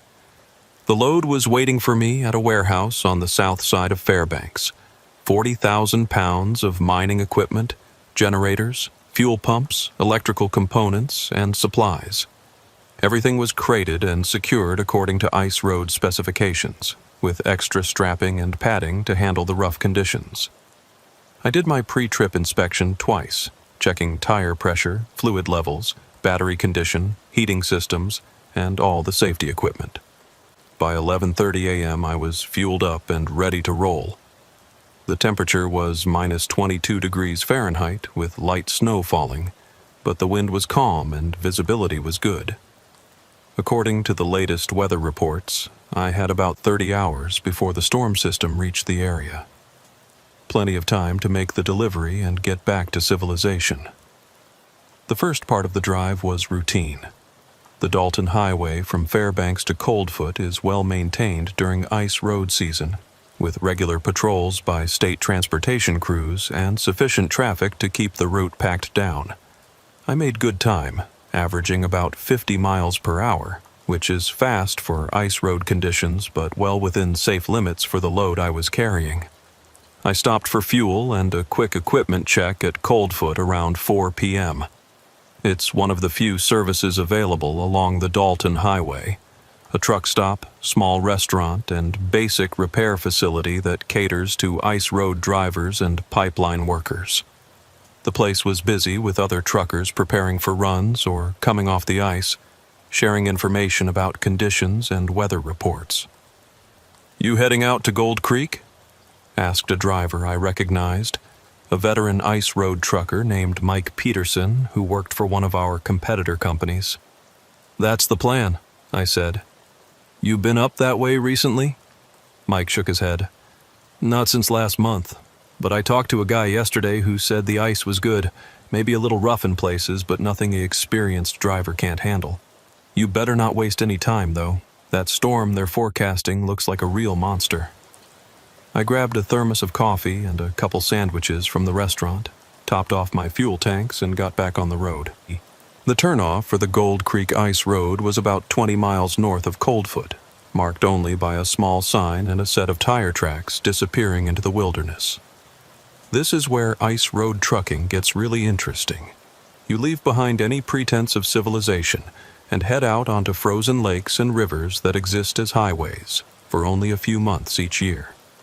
The route to Gold Creek Station was actually a series of connected ice roads, across Koyukuk Lake, down the frozen Dietrich River for about 15 miles, then across a chain of smaller lakes toward the foothills of the Brooks Range. The ice road itself was in good condition, with packed snow providing decent traction and reflective markers every quarter mile to help with navigation. But it was also completely isolated. I didn't see another vehicle or any sign of human activity for the first 2 hours of the run. Just endless white landscape stretching away in all directions, broken only by the dark line of the ice road cutting across the frozen terrain. The sun sets early in Alaska in February.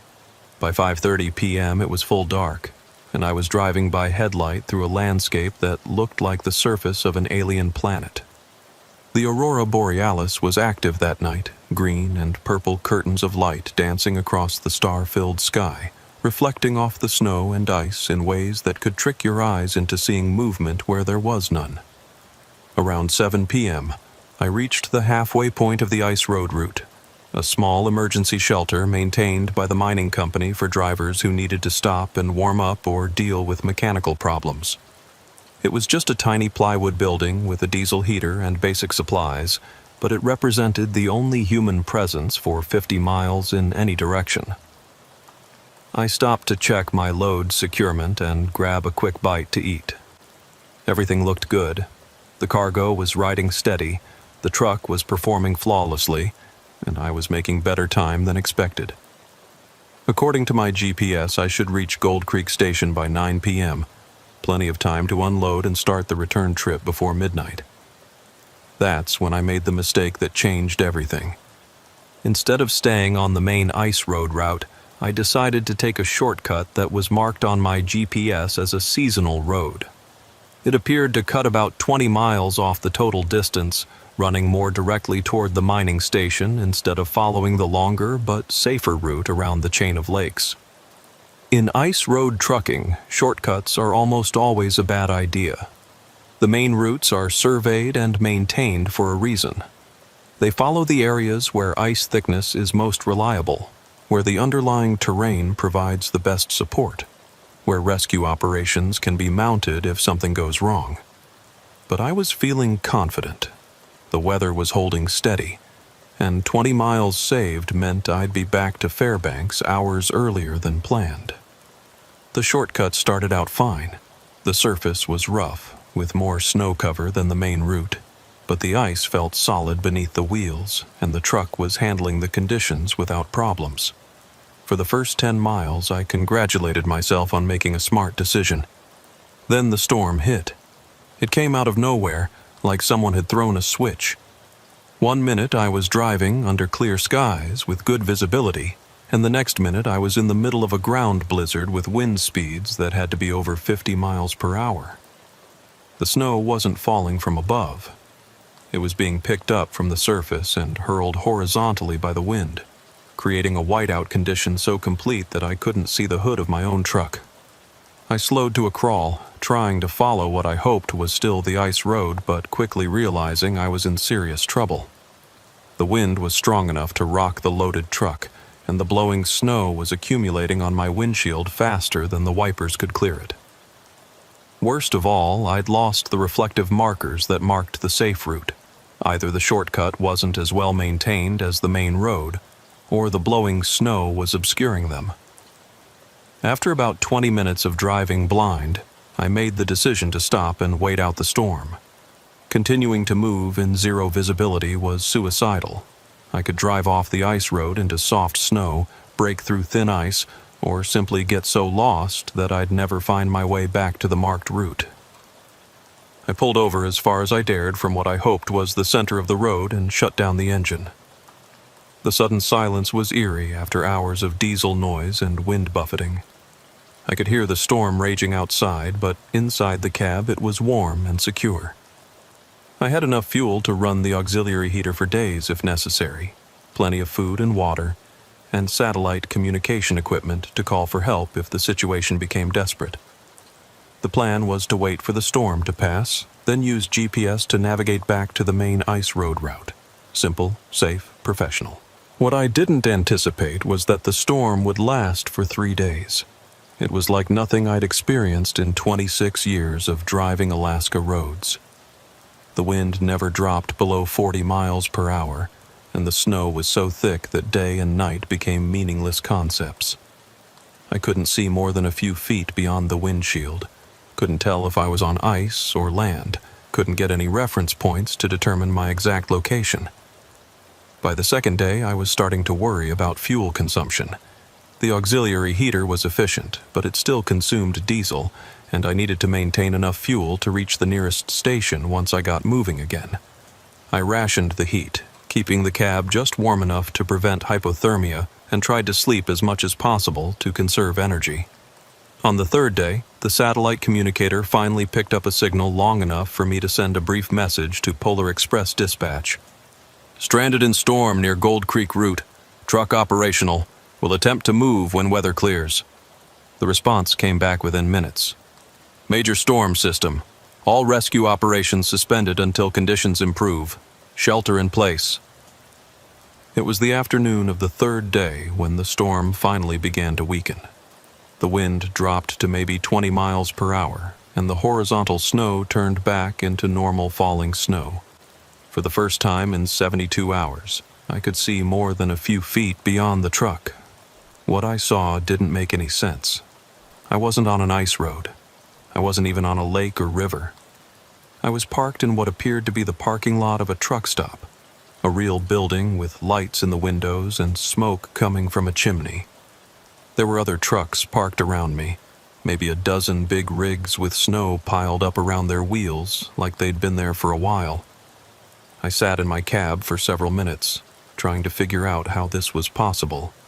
According to my GPS, I should have been in the middle of wilderness, at least 50 miles from the nearest building. But there it was, a truck stop that looked like it had been operating for years, complete with fuel pumps and what appeared to be a restaurant or cafe. The logical explanation was that I'd gotten more lost than I'd realized during the storm, that I'd somehow found my way to a facility that wasn't marked on my maps. It wouldn't be the first time GPS proved unreliable in remote areas of Alaska, where satellite coverage can be spotty and electronic equipment sometimes malfunctions in extreme cold. I climbed out of the cab, grateful to stretch my legs after 3 days of confinement. The cold hit me like a physical blow. It had to be at least 40 below zero, cold enough that my breath froze instantly and the air itself seemed to have weight and substance. But the truck stop looked warm and welcoming, yellow light spilling out of the windows and onto the snow-covered parking lot. The sign above the building read Mile 67 Truck Stop, which didn't match any location I could remember from my route maps. But truck stop signs aren't always reliable. They change names, change ownership, sometimes reflect old highway designations that haven't been updated in years. What mattered was that it was shelter, warmth, and possibly communication equipment to let dispatch know I was safe. I walked toward the main building, my boots crunching in snow that squeaked with the special sound of extremely cold temperatures. As I got closer, I could see through the windows into what appeared to be a typical truck stop cafe.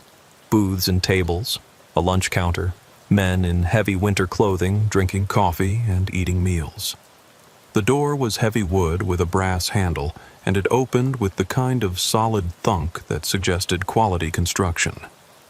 A blast of warm air hit me as I stepped inside, along with the familiar smells of coffee, bacon, and diesel fuel that characterize truck stops everywhere.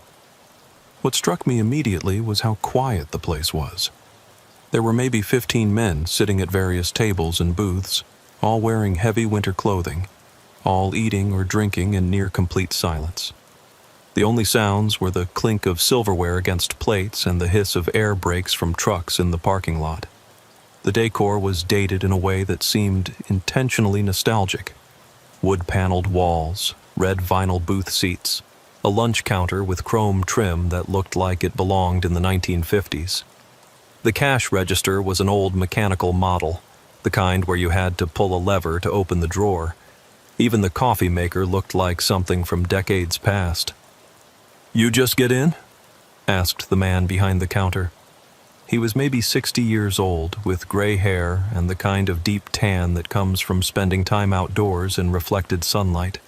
His name tag read Bill. "Been stuck in the storm for 3 days," I said, grateful to be talking to another human being. "Didn't expect to find a truck stop out here." Bill nodded as if this was perfectly normal. "Storm was a bad one. We get truckers coming in off the ice roads all the time, especially when the weather turns. You want coffee?" Food? I said yes to both and took a seat at the counter. The coffee was strong and hot, exactly what I needed after 3 days of rationing my thermos. I looked around at the other drivers, expecting the usual nods and casual conversation that characterizes truck stop culture, but they all seemed focused on their meals, speaking in whispers if they spoke at all. Busy place, I commented to Bill. Always is during ice road season, he said, pouring me a fresh cup of coffee. Lot of drivers running freight up to the mining operations and oil fields. Dangerous work, especially with weather like we've been having.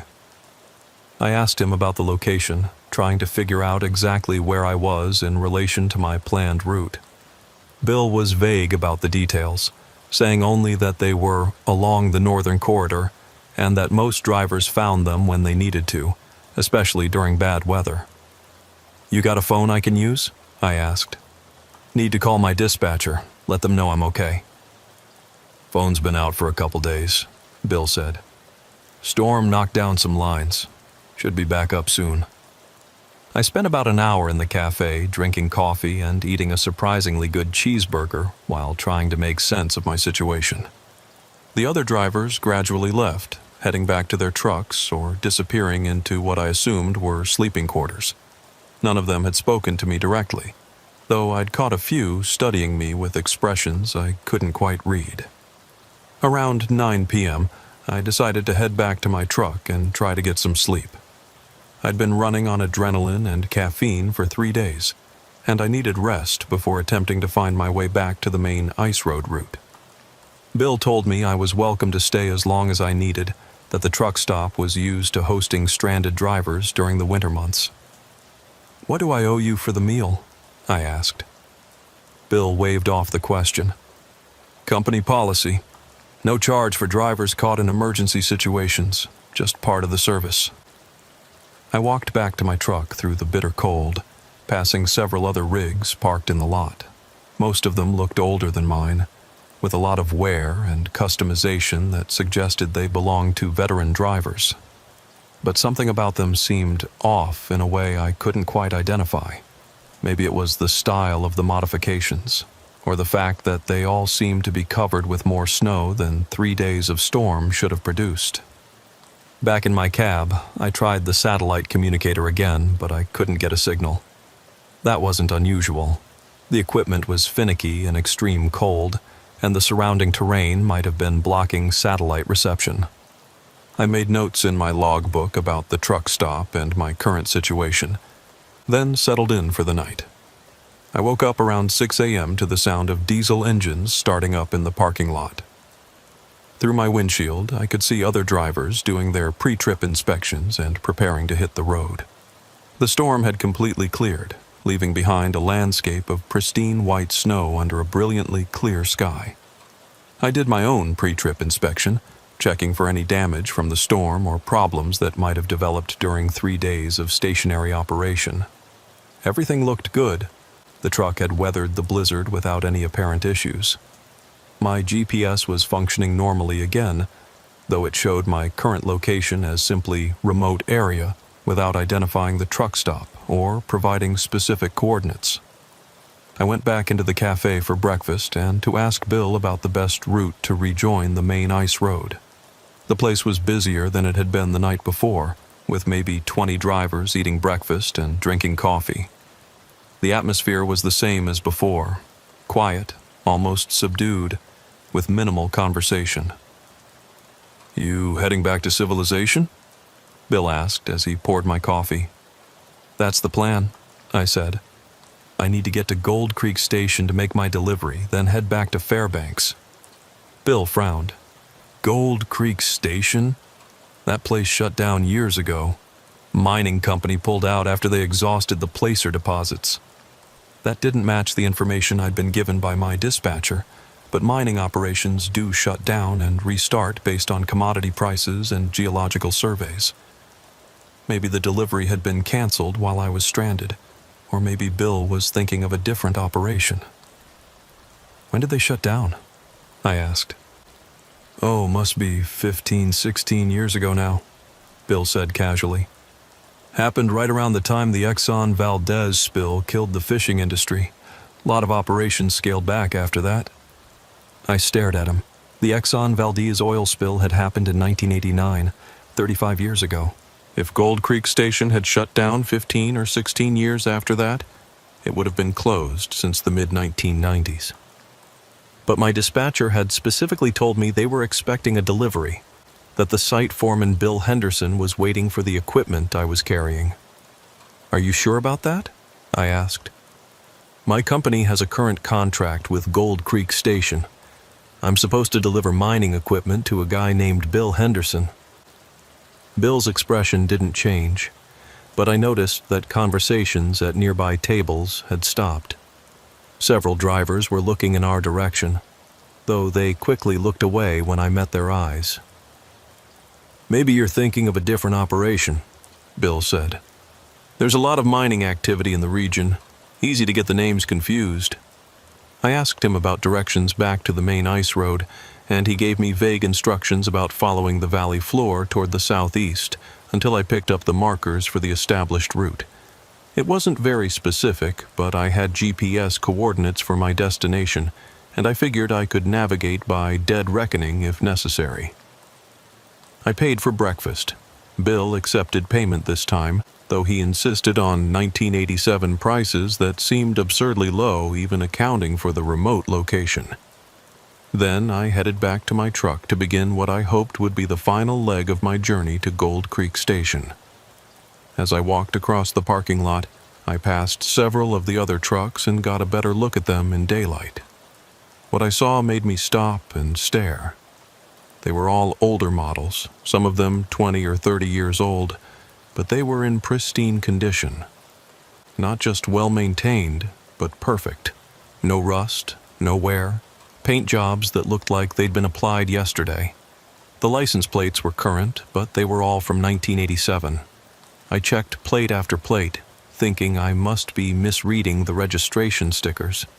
But they all showed the same thing: Alaska commercial vehicle registrations, all issued in 1987, all apparently valid and current according to the stickers. That was impossible. Vehicle registrations expire annually, and there's no way a 1987 registration could still be valid in 2024. Either these trucks had been sitting in this parking lot for 37 years without being moved, or something very strange was happening. I started looking more closely at the details. The trucks themselves represented a range of manufacturers and model years, but they all shared certain characteristics. The paint was too perfect, the chrome too bright, the tires too new for vehicles that should have been decades old. And they were all configured for ice road work, with the same kinds of modifications and equipment that modern ice road trucks carry. More disturbing was the fact that none of them showed any signs of the storm we'd just been through. My truck was covered with accumulated snow and ice from 3 days of blizzard conditions, but these vehicles looked like they'd just been washed and polished. The snow around them was undisturbed, as if they'd been sitting in the same spots for years. I walked back to the cafe and found Bill wiping down the counter. "Can I ask you something?" I said. "Those trucks in the parking lot, how long have they been here?" Bill looked up from his cleaning. "Which trucks?" "All of them. They all have 1987 license plates, but they look brand new, and none of them have snow on them from the storm." Bill's expression became carefully neutral. "I don't really keep track of who comes and goes. Drivers park where they want, leave when they're ready. But 1987 plates? How is that possible?" Bill set down his cleaning rag and looked at me directly for the first time since I'd arrived. "Son, what year do you think it is?" The question caught me off guard. 2024. February 21st, 2024. Bill shook his head slowly. "No, son. It's February 21st, 1987. Has been all day."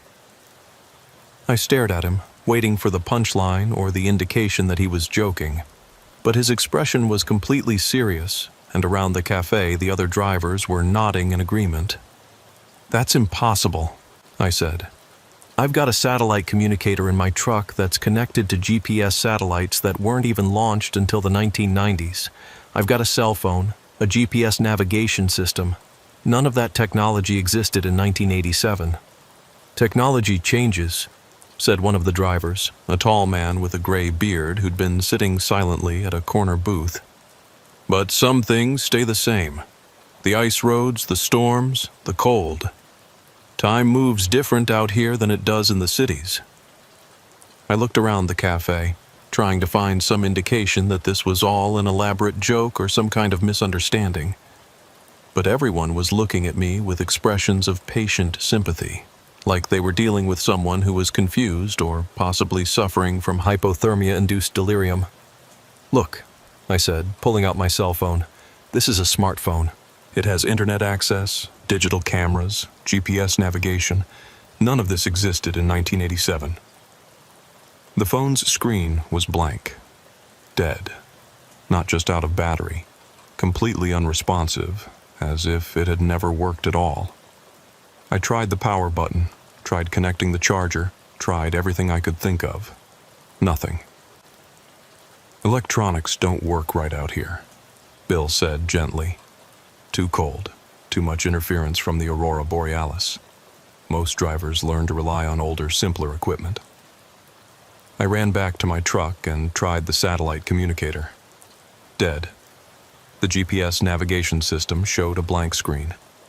Even the digital dashboard displays that showed engine diagnostics and fuel levels were dark.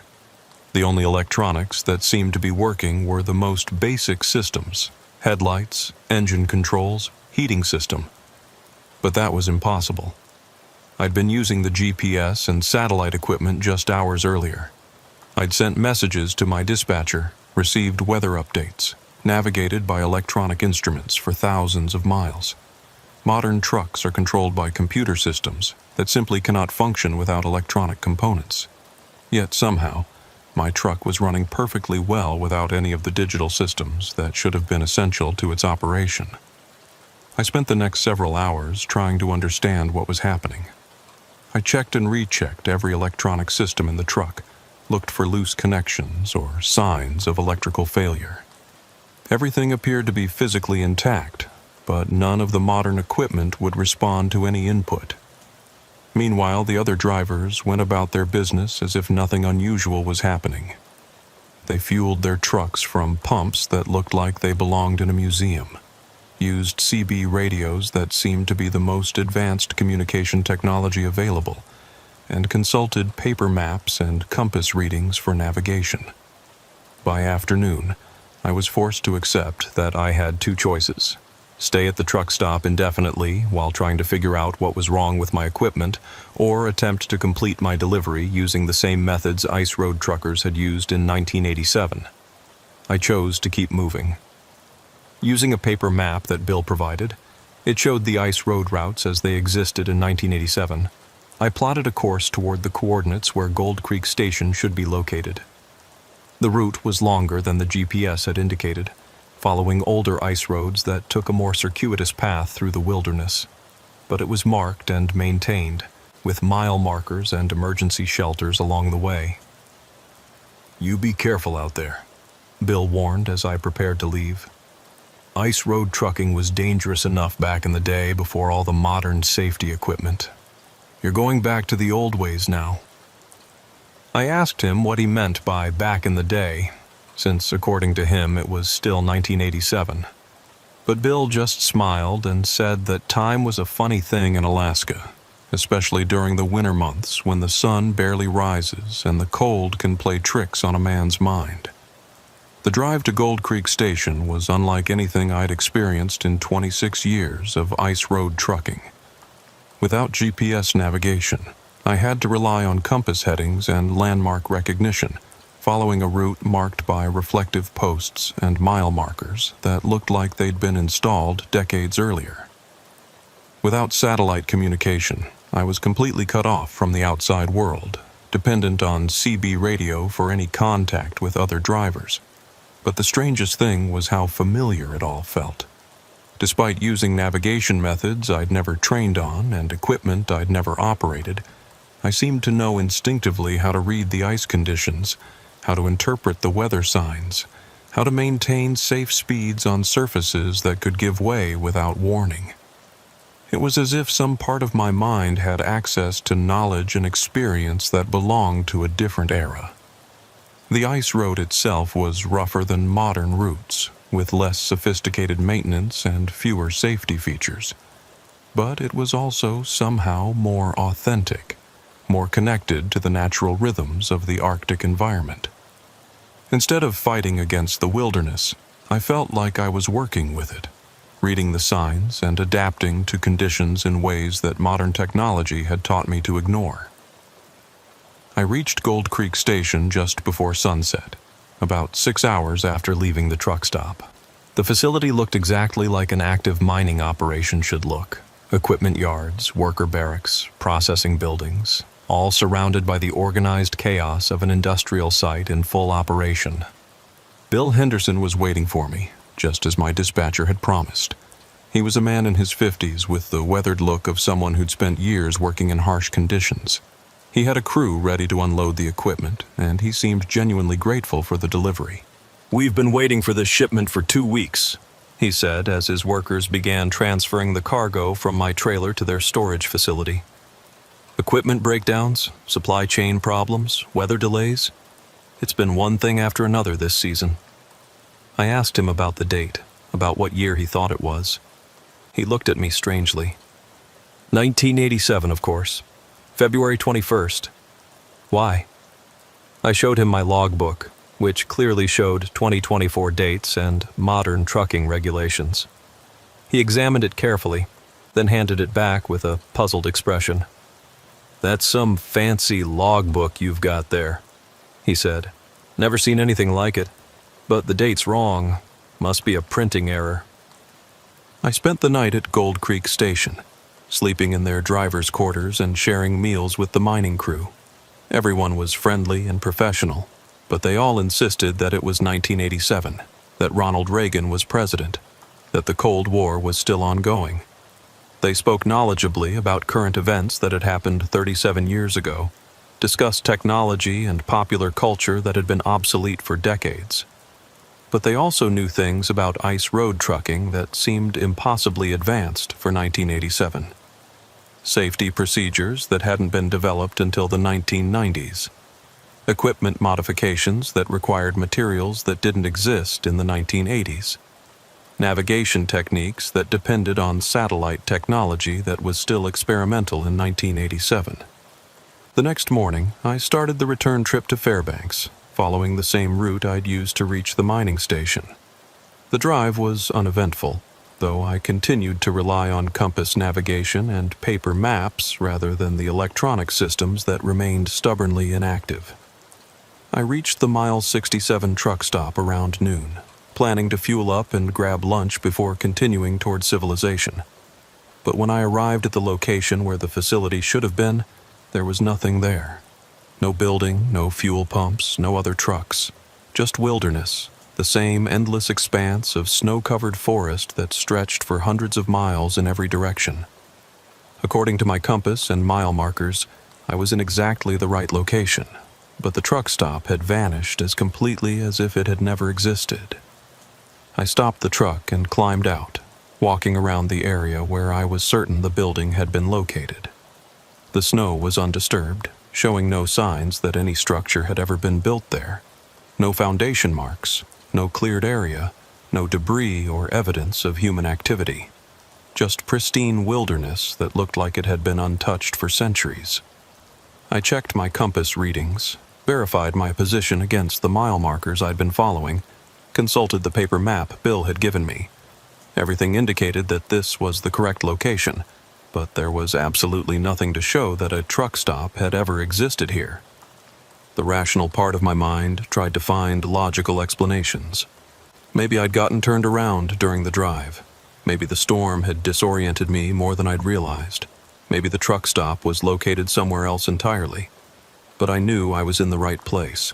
I'd followed the same route in reverse, used the same landmarks, counted the same mile markers. Standing alone in that empty wilderness, I started to understand that something fundamentally impossible was happening to me. I'd spent 2 days at a truck stop that didn't exist, talking to people who insisted it was 1987, using technology that shouldn't have worked, delivering cargo to a mining operation that, according to my 2024 information, had been closed for decades. I climbed back into the truck and continued toward Fairbanks, my mind racing as I tried to process what I'd experienced. The electronic systems that had failed at the truck stop gradually came back to life as I got closer to civilization. First, the GPS navigation system flickered on, showing my current location and the route back to the city. Then the satellite communicator connected, downloading dozens of messages from my dispatcher asking about my status and the status of the delivery. The cell phone took longer to reactivate, but by the time I reached the outskirts of Fairbanks, it was functioning normally again. I had missed calls, text messages, and voicemails spanning the 5 days I'd been missing. According to the timestamps, I'd been gone for exactly the amount of time I remembered, but the content of the messages told a different story. Charlie Marsh from Polar Express had been increasingly frantic about my disappearance. The first messages were routine check-ins, asking for delivery confirmations and estimated return times. But by the 3rd day, the tone had changed to genuine concern for my safety. By the 5th day, search and rescue operations had been initiated, and my next of kin had been notified that I was missing and presumed dead. I called Charlie as soon as I had a reliable signal. "Frank, Jesus Christ, where the hell have you been? We've had the state troopers, Civil Air Patrol, Coast Guard, everybody looking for you. Your truck's GPS went dark 5 days ago somewhere near the Gold Creek route, and we haven't heard a word since." I told him I'd been stranded by the storm, that I'd found shelter at a truck stop and had made the delivery as scheduled. But when he asked for details about the delivery confirmation, I realized I had a problem. "Did Henderson sign off on the delivery?" Charlie asked. "We need documentation for billing and insurance purposes." I checked the paperwork Bill Henderson had given me after unloading the equipment. The forms looked official enough, with the Gold Creek Station letterhead and Henderson's signature, but the dates were all from 1987. Worse, the forms themselves looked like they were from a different era. The paper was yellowed with age, the typefaces were from old-style typewriters, and the language used outdated terminology that hadn't been standard in the trucking industry for decades. "Frank, are you feeling okay?" Charlie asked when I hesitated. "You sound confused. Maybe you should go to a hospital, get checked out for hypothermia or carbon monoxide exposure." I told him I felt fine, that I just needed to get some rest and file my trip report. But privately, I was beginning to wonder if he was right about needing medical attention. Maybe the stress of being stranded in a blizzard had caused some kind of psychological breakdown. Maybe I'd hallucinated the entire experience with the truck stop and the mining operation. But when I got back to the Polar Express yard and unloaded my trailer, there was proof that the delivery had actually happened. The trailer was empty, exactly as it should have been after unloading 40,000 pounds of mining equipment. The load securement straps were coiled and stored exactly where I remembered Bill Henderson's crew putting them. The paperwork, despite its anachronistic appearance, contained accurate descriptions of every piece of equipment that had been shipped. More puzzling was the condition of my truck. Despite having driven nearly 400 miles over rough ice roads in extreme weather conditions, Bertha showed no signs of wear or mechanical stress. The odometer reading was exactly what it should have been based on the distance traveled, but the engine oil was clean, the air filter was spotless, and the tires showed no additional wear. It was as if the truck had been transported to Gold Creek Station and back without actually making the journey. I filed my trip report, submitted the delivery paperwork, and tried to return to normal operations. But over the following weeks, I couldn't stop thinking about what had happened during those 5 days. I researched the history of Gold Creek Station, trying to find information that would explain the discrepancies I'd observed. What I found was disturbing. According to public records, Gold Creek Station had indeed been an active mining operation, but it had closed permanently in 1994 after the mineral deposits were exhausted. The facility had been dismantled and the site restored to its natural state as required by environmental regulations. There was no current mining activity at that location, no active permits, no personnel assigned to the site. Bill Henderson was a real person, but he died in 1995 from complications related to lung disease contracted during his years of mining work. His obituary described him as a veteran foreman who had worked at Gold Creek Station during its final years of operation. The Mile 67 truck stop was more difficult to research, partly because the records from that era were incomplete, and partly because truck stops in remote areas often operated informally without extensive documentation. But what little information I could find suggested that such a facility had existed at one time, serving ice road truckers during the late 1980s. It had apparently closed around 1990 when changes in traffic patterns and improved road maintenance made it less necessary. Most disturbing of all was a newspaper article I found from March 1987 describing a search and rescue operation for several ice road truckers who had gone missing during a severe storm in the same area where I'd been stranded. The article mentioned that 12 drivers and their trucks had disappeared without a trace, presumed victims of the harsh weather conditions. The missing drivers included men named Peterson, Anderson, and Kowalski, names I remembered from the truck stop's guest register. I tried to dismiss these findings as coincidences or misunderstandings. Maybe there were other mining operations in the area that I'd confused with Gold Creek Station. Maybe the Bill Henderson I'd met was a different person with the same name. Maybe the research I'd done was incomplete or inaccurate, but I couldn't explain away the delivery receipts. 2 weeks after my return, Charlie Marsh called me into his office with a puzzled expression on his face. "Frank, I need to ask you something about that Gold Creek delivery. The client is questioning our invoice." "What kind of questions?" "They're saying they never ordered the equipment you delivered. According to their records, Gold Creek Station has been closed for almost 30 years. They have no current operations at that site, no personnel stationed there, no need for mining equipment." I showed him the delivery receipts Bill Henderson had signed, but Charlie just stared at them with growing confusion. "Frank, these receipts are dated 1987. The paper looks like it's decades old.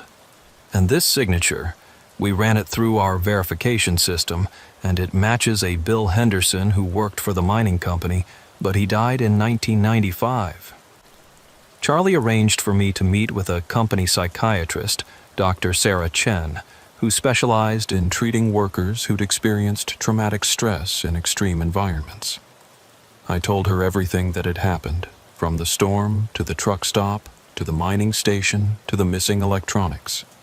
Dr. Chen listened carefully, taking notes and asking occasional questions about specific details. When I finished, she was quiet for several minutes. "Frank," she said finally, "what you're describing sounds like a combination of temporal displacement and survival-related hallucinations. The human mind has remarkable mechanisms for dealing with life-threatening situations, and sometimes those mechanisms can create experiences that feel completely real but don't match objective reality." "So, you think I imagined the whole thing?"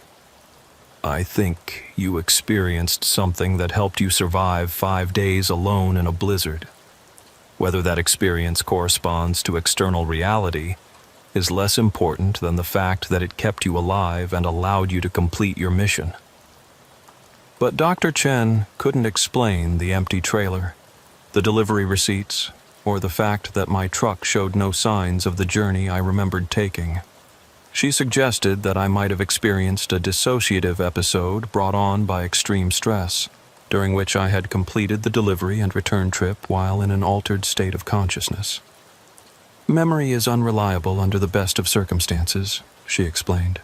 Add extreme cold, isolation, sleep deprivation, and the stress of a life-threatening situation, and it's entirely possible for the mind to construct false memories that feel more real than actual events. I wanted to believe her explanation. It was rational, scientific, and didn't require me to accept that impossible things could happen in the Alaska wilderness. But there were too many details that didn't fit the psychological model she was proposing. 3 months later, I was assigned to another ice road run, this time to a different mining operation in the same general area. I tried to convince Charlie to give the job to another driver, but we were short-staffed and I was the most experienced ice road operator available. The route took me past the location where I'd encountered the Mile 67 truck stop. I wasn't planning to stop. There was nothing there but wilderness, but as I approached the area, I saw something that made me pull over. Tire tracks in the snow. Fresh ones, leading from the main ice road toward the forest. Multiple sets, from different trucks, all heading toward the same invisible destination. I followed the tracks for about a quarter mile until they reached a clearing in the trees. There was nothing visible there, just snow and forest, but the tracks continued in organized patterns, as if a dozen trucks were parked in an invisible parking lot. I climbed out of my cab and walked around the clearing, following the tire tracks with my eyes. They formed a clear pattern, vehicles parked in neat rows, with spaces left for maneuvering and access. At the center of the clearing, where the main building should have been, the snow was compressed in a rectangular pattern that suggested heavy foot traffic. As I stood there, I heard something that made my blood run cold. The sound of diesel engines idling, muffled and distant but unmistakably real. CB radio chatter, too faint to understand but clearly human voices. The clink of silverware against plates, the hiss of air brakes, all the ambient sounds of an active truck stop. But there was nothing to see, just empty wilderness and the tracks of invisible vehicles. I got back in my truck and drove away as fast as ice road conditions would allow. But in my mirrors, I could see smoke rising from the clearing, as if someone had just started a fire in the invisible building's chimney. The second delivery went smoothly, with no complications or unusual experiences. The mining operation was modern and well documented. The personnel were clearly living in 2024, and all of my electronic equipment functioned normally throughout the trip. It was exactly the kind of routine ice road run I'd been making for 26 years. But on the return trip, I made a detour. I drove back to the Gold Creek Station coordinates, following current GPS navigation to the exact location where I'd made my delivery 3 months earlier. What I found was a historical marker placed by the State Tourism Department, commemorating the site of the former mining operation. According to the marker, Gold Creek Station had been one of Alaska's most productive placer mining operations from 1975 to 1994. At its peak, it had employed over 100 workers and produced significant quantities of gold and other precious metals. The operation had closed when the easily accessible deposits were exhausted, and the site had been restored to its natural state in accordance with environmental regulations. The marker also mentioned that 12 ice road truckers had died in the area during a severe storm in February 1987, making it one of Alaska's worst trucking disasters. Their bodies and vehicles had never been recovered, despite extensive search and rescue operations.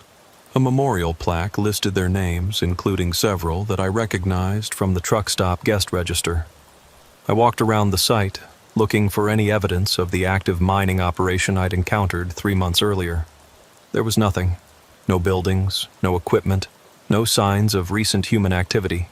The forest was returning to claim the area, with young trees growing up through what might once have been cleared land. But as I prepared to leave, I noticed something carved into the bark of a large spruce tree near the historical marker. It was fresh, cut deep enough to expose the pale wood beneath the bark.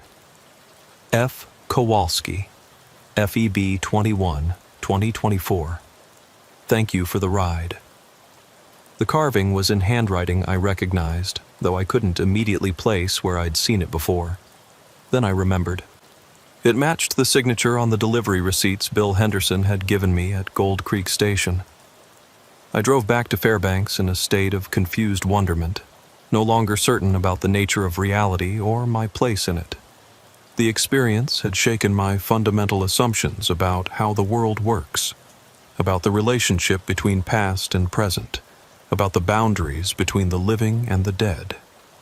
Over the following months, I began researching other reports of temporal anomalies in Alaska, particularly those associated with extreme weather and isolation. What I found was a pattern of similar experiences dating back decades. Stories of travelers who encountered people and places that shouldn't have existed, who completed journeys through impossible conditions, who brought back evidence of experiences that couldn't be verified. Most of these reports had been dismissed as hallucinations, folklore, or the products of psychological stress. But taken together, they suggested something more complex and mysterious than simple misperception or mental breakdown. I started keeping detailed records of my own experiences and those of other drivers who were willing to share their stories. Over time, I collected accounts from dozens of ice road truckers, bush pilots, wilderness guides, and other people who worked in Alaska's most remote and dangerous areas. The stories varied in their details, but they shared common elements. Extreme weather conditions, usually involving blizzards or whiteout conditions. Encounters with people or places that seemed normal at first, but gradually revealed anachronistic or impossible characteristics. Electronic equipment failures during the experiences, followed by normal function afterward. Physical evidence that confirmed the experiences had actually happened, despite their apparent impossibility. Dr. Chen, the company psychiatrist, remained skeptical of my research. She suggested that I was exhibiting symptoms of post-traumatic stress and recommended that I consider retiring from ice road trucking to pursue less dangerous work. The human mind is remarkably good at creating meaningful patterns from random events, she told me during one of our sessions. What you're interpreting as evidence of supernatural phenomena could simply be the result of coincidence, misperception, and the tendency to remember unusual events more clearly than routine ones. But Dr. Chen couldn't explain why so many independent witnesses reported similar experiences, or why the physical evidence consistently supported the impossible stories they told. She couldn't explain the carving in the tree, the delivery receipts with signatures from dead men, or the tire tracks in the snow that led to invisible destinations. Eventually, I decided that the truth was less important than the meaning. Whatever had happened to me during those 5 days in February 2024, it had taught me something profound about the nature of time, memory, and human connection. I had experienced a kind of fellowship with drivers who had died decades before I was born, had shared meals and conversations with men whose stories would otherwise have been lost to history. In some way that I couldn't fully understand, I had been given the opportunity to honor their memory and complete their unfinished journeys. The fact that this had required me to step outside the normal flow of time seemed less significant than the fact that it had happened at all. I continued working as an ice road trucker for 2 more seasons before finally retiring in 2026. During that time, I had several more unusual experiences, though none as dramatic or sustained as the Mile 67 truck stop incident.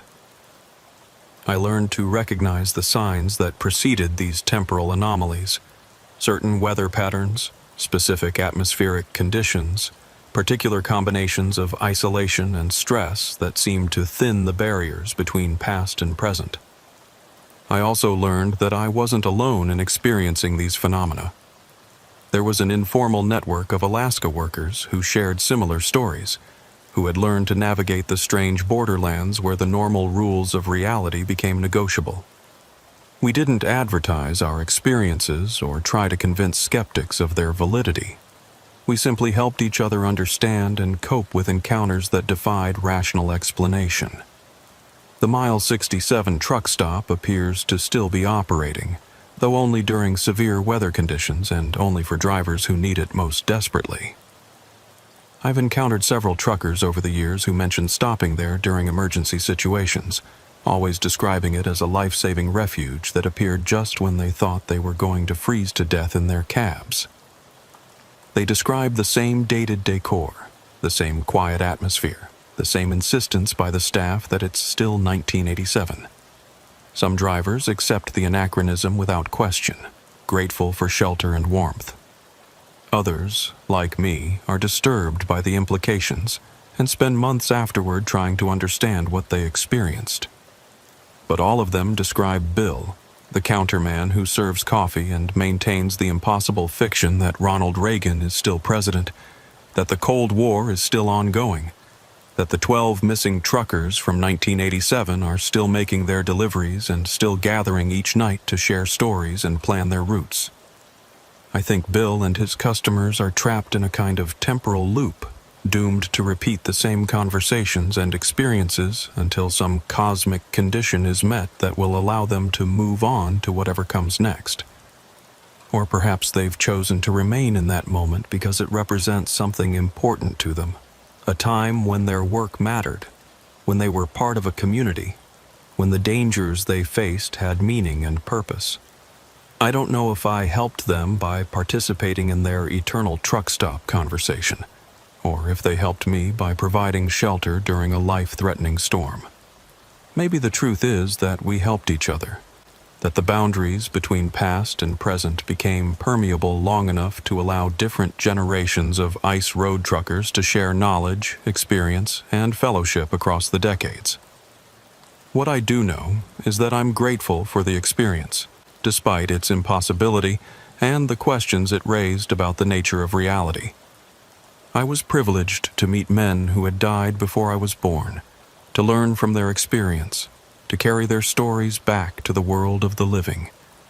And I know that somewhere in the Alaska wilderness, in a place that exists only during the worst storms and the darkest nights, Bill is still pouring coffee for stranded drivers, still insisting that it's 1987, still maintaining the fiction that allows a dozen dead truckers to continue their eternal routes through the landscape of memory and loss. The Mile 67 truck stop is still there, waiting for the next driver who needs shelter more than he needs explanations, who values warmth and human companionship more than he values rational understanding of how the world is supposed to work. And if you're ever driving the ice roads during a blizzard, when your electronics have failed and your fuel is running low and the cold is starting to seep through your cab insulation, watch for the yellow lights in the distance and the sign that reads, Mile 67 Truck Stop. Pull in, order coffee and a meal, pay the 1987 prices, and don't ask too many questions about why the calendar on the wall is 37 years out of date. Just be grateful for the shelter, the warmth, and the company of men who understand what it means to drive the loneliest roads in America during the darkest months of the year. And when morning comes and the storm clears and you find yourself back on an empty stretch of wilderness highway, remember that some things are more important than being able to explain how they're possible. Because in the end, we're all just trying to complete our deliveries and make it home safely, whether we're driving in 1987 or 2024 or some impossible moment that exists between the two. And sometimes the only thing that matters is knowing that someone will be there to help us when we need it most, even if that someone happens to be a ghost. My name is Dale Peterson, and I've been driving freight trucks in Alaska for 18 years. Not as long as some of the old-timers, but long enough to know the difference between a routine delivery and something that'll keep you awake at night for the rest of your life. I'm 41 years old, divorced, no kids, and I work for Arctic Supply Lines out of Anchorage. We handle deliveries to some of the most remote businesses, research stations, and government facilities in the state. Places where regular delivery services won't go, where the roads are more like suggestions than actual routes, where a wrong turn can put you in wilderness so vast you might never find your way back. I didn't start out wanting to be a trucker. Back in 2006, I was working construction in Anchorage, making decent money building houses and commercial buildings during the brief Alaska construction season. But the housing market crash hit Alaska hard, and by 2007, most of the construction companies were laying off workers or going out of business entirely. I needed work that would keep me employed year-round, and trucking seemed like a stable option. Arctic Supply Lines was hiring drivers willing to handle the difficult routes, the remote deliveries that required special permits, survival training, and equipment that could handle extreme conditions. The pay was good, better than construction when you factored in the overtime and hazard pay. Most importantly, it was steady work that didn't depend on seasonal weather or economic fluctuations. I started with short-haul deliveries around Anchorage and the Kenai Peninsula, learning the basics of commercial driving and getting familiar with Alaska's unique challenges. Bad weather that could change from clear skies to whiteout conditions in minutes. Roads that were more like trails, often unmarked and sometimes impassable. Wildlife that would step into traffic without warning. Moose, bears, caribou, all of them big enough to total a truck and kill the driver. After a couple years of proving myself on the easier routes, the company started giving me the specialty deliveries. Scientific equipment to research stations, supplies to remote government facilities, emergency shipments to mining operations and oil field installations. These were the runs that paid the big money, but they also required skills and equipment that most drivers didn't have.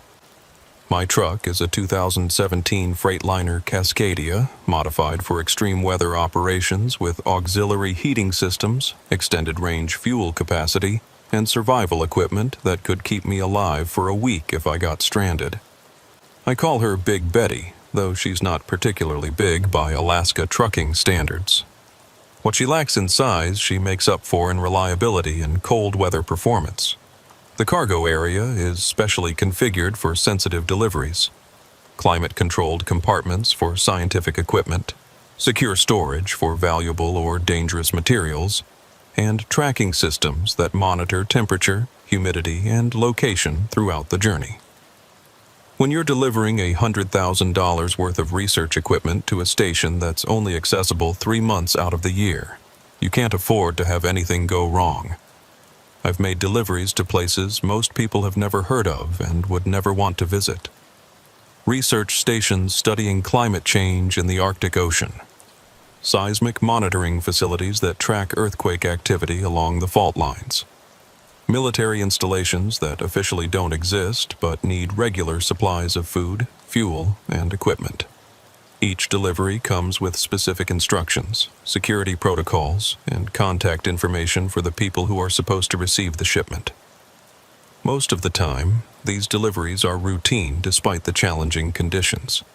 You follow the GPS coordinates, navigate the terrible roads, make contact with the facility personnel, and complete the delivery according to the manifest. The people at these remote locations are always grateful to see you. You represent their lifeline to the outside world, bringing not just supplies but news, mail, and human contact. But every once in a while, you get a delivery that doesn't make sense. Coordinates that lead to empty wilderness. Contact numbers that don't work. Facilities that should be there according to your paperwork but can't be found no matter how carefully you search. When that happens, you document everything, take photos, and report back to dispatch. Usually it turns out to be a mistake in the shipping manifest or outdated information about a facility that's been closed or relocated. What happened to me on November 7th, 2023 was different from anything I'd encountered before. It was the kind of delivery that started out routine and gradually became impossible. The kind of experience that makes you question your own sanity and wonder if there are things happening in the Alaska wilderness that don't follow any rules you understand. The call came from dispatch around 7 a.m. on a Tuesday morning. Carol Jensen, who handles the specialty deliveries for Arctic Supply Lines, had an urgent shipment that needed to get to a facility called Northern Research Station Alpha. The cargo was laboratory equipment and supplies valued at over $200,000. and the customer was paying premium rates for expedited delivery. "It's a government contract," Carol explained when I picked up the phone. "Department of Energy Research Facility about 240 miles northeast of Anchorage. They've been waiting for this equipment for 6 weeks, and they need it operational before the winter weather makes travel impossible." I asked about the route and the delivery specifics. Northern Research Station Alpha was located in a remote area near the Copper River, accessible by a combination of state highways and unmarked access roads. The facility studied renewable energy applications in extreme climates, testing solar panels, wind generators, and battery systems under the harsh conditions of the Alaska interior. "The contact person is Dr. Sarah Mitchell," Carol said, reading from her computer screen. "She's the station director, been there for about 3 years. The facility operates year-round with a staff of about 12 researchers and support personnel. The delivery address was GPS coordinates rather than a street address, which was normal for remote facilities. The coordinates placed the station about 40 miles off the nearest maintained road, accessed by what the manifest described as seasonal access road. 4 D required, weather-dependent conditions. I loaded the equipment at a warehouse in Anchorage around 10 a.m. Everything was properly crated and labeled, with detailed handling instructions and environmental requirements clearly marked on each container. The total weight was about 15,000 pounds, well within my truck's capacity, but valuable enough that I double-checked the load securement and climate control systems. The first part of the drive was straightforward. Highway 1 north out of Anchorage, then Highway 4 toward Glen Allen, following routes I'd driven dozens of times over the years. The weather was cooperating. Clear skies, temperature around 25 degrees, light winds. Perfect conditions for a long-haul delivery to a remote location. I stopped for fuel and lunch in Glen Allen around 2 p.m., making good time despite the heavy load. The truck stop was busy with other drivers making deliveries to oil field installations and mining operations, the usual mix of local drivers and long-haul operators working the Alaska routes. While I was refueling, I ran into another Arctic Supply Lines driver, a guy named Tom Bradley, who I'd worked with off and on for about 5 years. Tom was heading back to Anchorage after making a delivery to a mining operation near Valdez. "You know anything about Northern Research Station Alpha?" I asked him while we waited for our fuel tanks to fill. Tom frowned. "Never heard of it. What kind of facility?" "Department of Energy Research Station. Solar panels and wind generators, stuff like that. Supposed to be about 40 miles off the highway near the Copper River." "Doesn't ring a bell," Tom said. "But there's a lot of government facilities out there that keep low profiles. Defense Department, Energy Department, Fish and Wildlife Service. Half the time they don't want people to know they exist." I checked my paperwork again, confirmed the GPS coordinates and the contact information. Everything looked legitimate. Official Department of Energy letterhead, proper authorization codes, valid purchase order numbers. If it was some kind of mistake or fraud, it was a very sophisticated one. The turnoff from Highway 4 was marked only by a small metal sign that read, "Authorized personnel only," and a Forest Service road number that matched my delivery instructions. The access road was unpaved but well-maintained, with recent grading marks and reflective markers every quarter mile. It looked like the kind of road that government agencies build to access remote facilities, functional rather than scenic, designed to handle heavy equipment and supply vehicles. For the first 20 miles, the road was in good condition despite the remote location. It wound through dense forest of spruce and birch, following natural contours of the landscape and avoiding steep grades that would be difficult for loaded trucks. I passed several other Forest Service roads branching off to the left and right, all of them marked with numbers and no public access signs. Around 4:30 p.m., I reached what appeared to be a security checkpoint, a small building beside the road with official-looking signs about restricted access and the requirement to check in with facility personnel. But the building was unmanned, and the barrier gate was standing open. A sign directed visitors to proceed to the main facility and report to the administrative office. I continued down the access road, which became rougher and more narrow as it penetrated deeper into the wilderness. The forest was thick enough to block most of the afternoon sunlight, creating an environment of perpetual twilight that made navigation more difficult. My GPS showed that I was still on course, but the estimated arrival time kept changing as the road conditions forced me to reduce speed. Around 5:15 p.m., just as the sun was setting, I reached the GPS coordinates for Northern Research Station Alpha. What I found there didn't match any description of an active research facility. The road ended in a large clearing that had obviously been developed for industrial use. I could see the remains of several concrete foundations, electrical infrastructure, and what might have been access roads to different areas of the facility. But everything was abandoned, had been for years by the look of it. The buildings were gone, leaving only concrete pads and the rusted remains of mechanical systems. Weeds and small trees were growing up through cracks in the concrete, and the electrical lines had been cut and removed. It looked like a facility that had been deliberately dismantled and abandoned, with only the most permanent infrastructure left behind. I parked Big Betty in what had probably been the main parking area and climbed out to look around. The silence was absolute except for the wind through the trees and the occasional creak of abandoned metal structures. No lights, no vehicles, no sign of recent human activity. I walked around the site, trying to understand what I was seeing. The concrete foundations were substantial, suggesting buildings that had been designed for long-term use. The electrical infrastructure included transformers and junction boxes that indicated significant power requirements. This had definitely been a major facility at one time, but it had been closed and dismantled with obvious care and thoroughness. Near what might have been the main administrative building, I found a metal plaque mounted on a concrete post. The text was partially obscured by corrosion and weather damage, but I could make out enough to understand what it said. Northern Research Station, Alpha, U.S. Department of Energy, Renewable Energy Research Facility, established 1998, decommissioned 2009.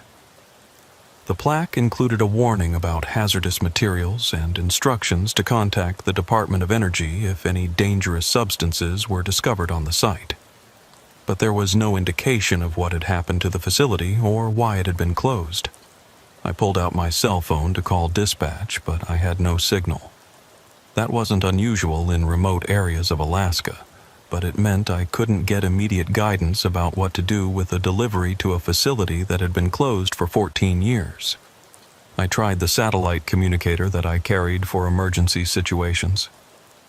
After several attempts, I managed to connect to the Arctic Supply Line's dispatch center and explained the situation to Carol Jensen.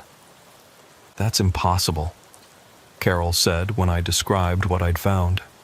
"I just talked to Dr. Mitchell yesterday to confirm the delivery details. She said they were waiting for the equipment and had crews standing by to install it immediately upon arrival." I told Carol about the plaque and the obvious abandonment of the facility.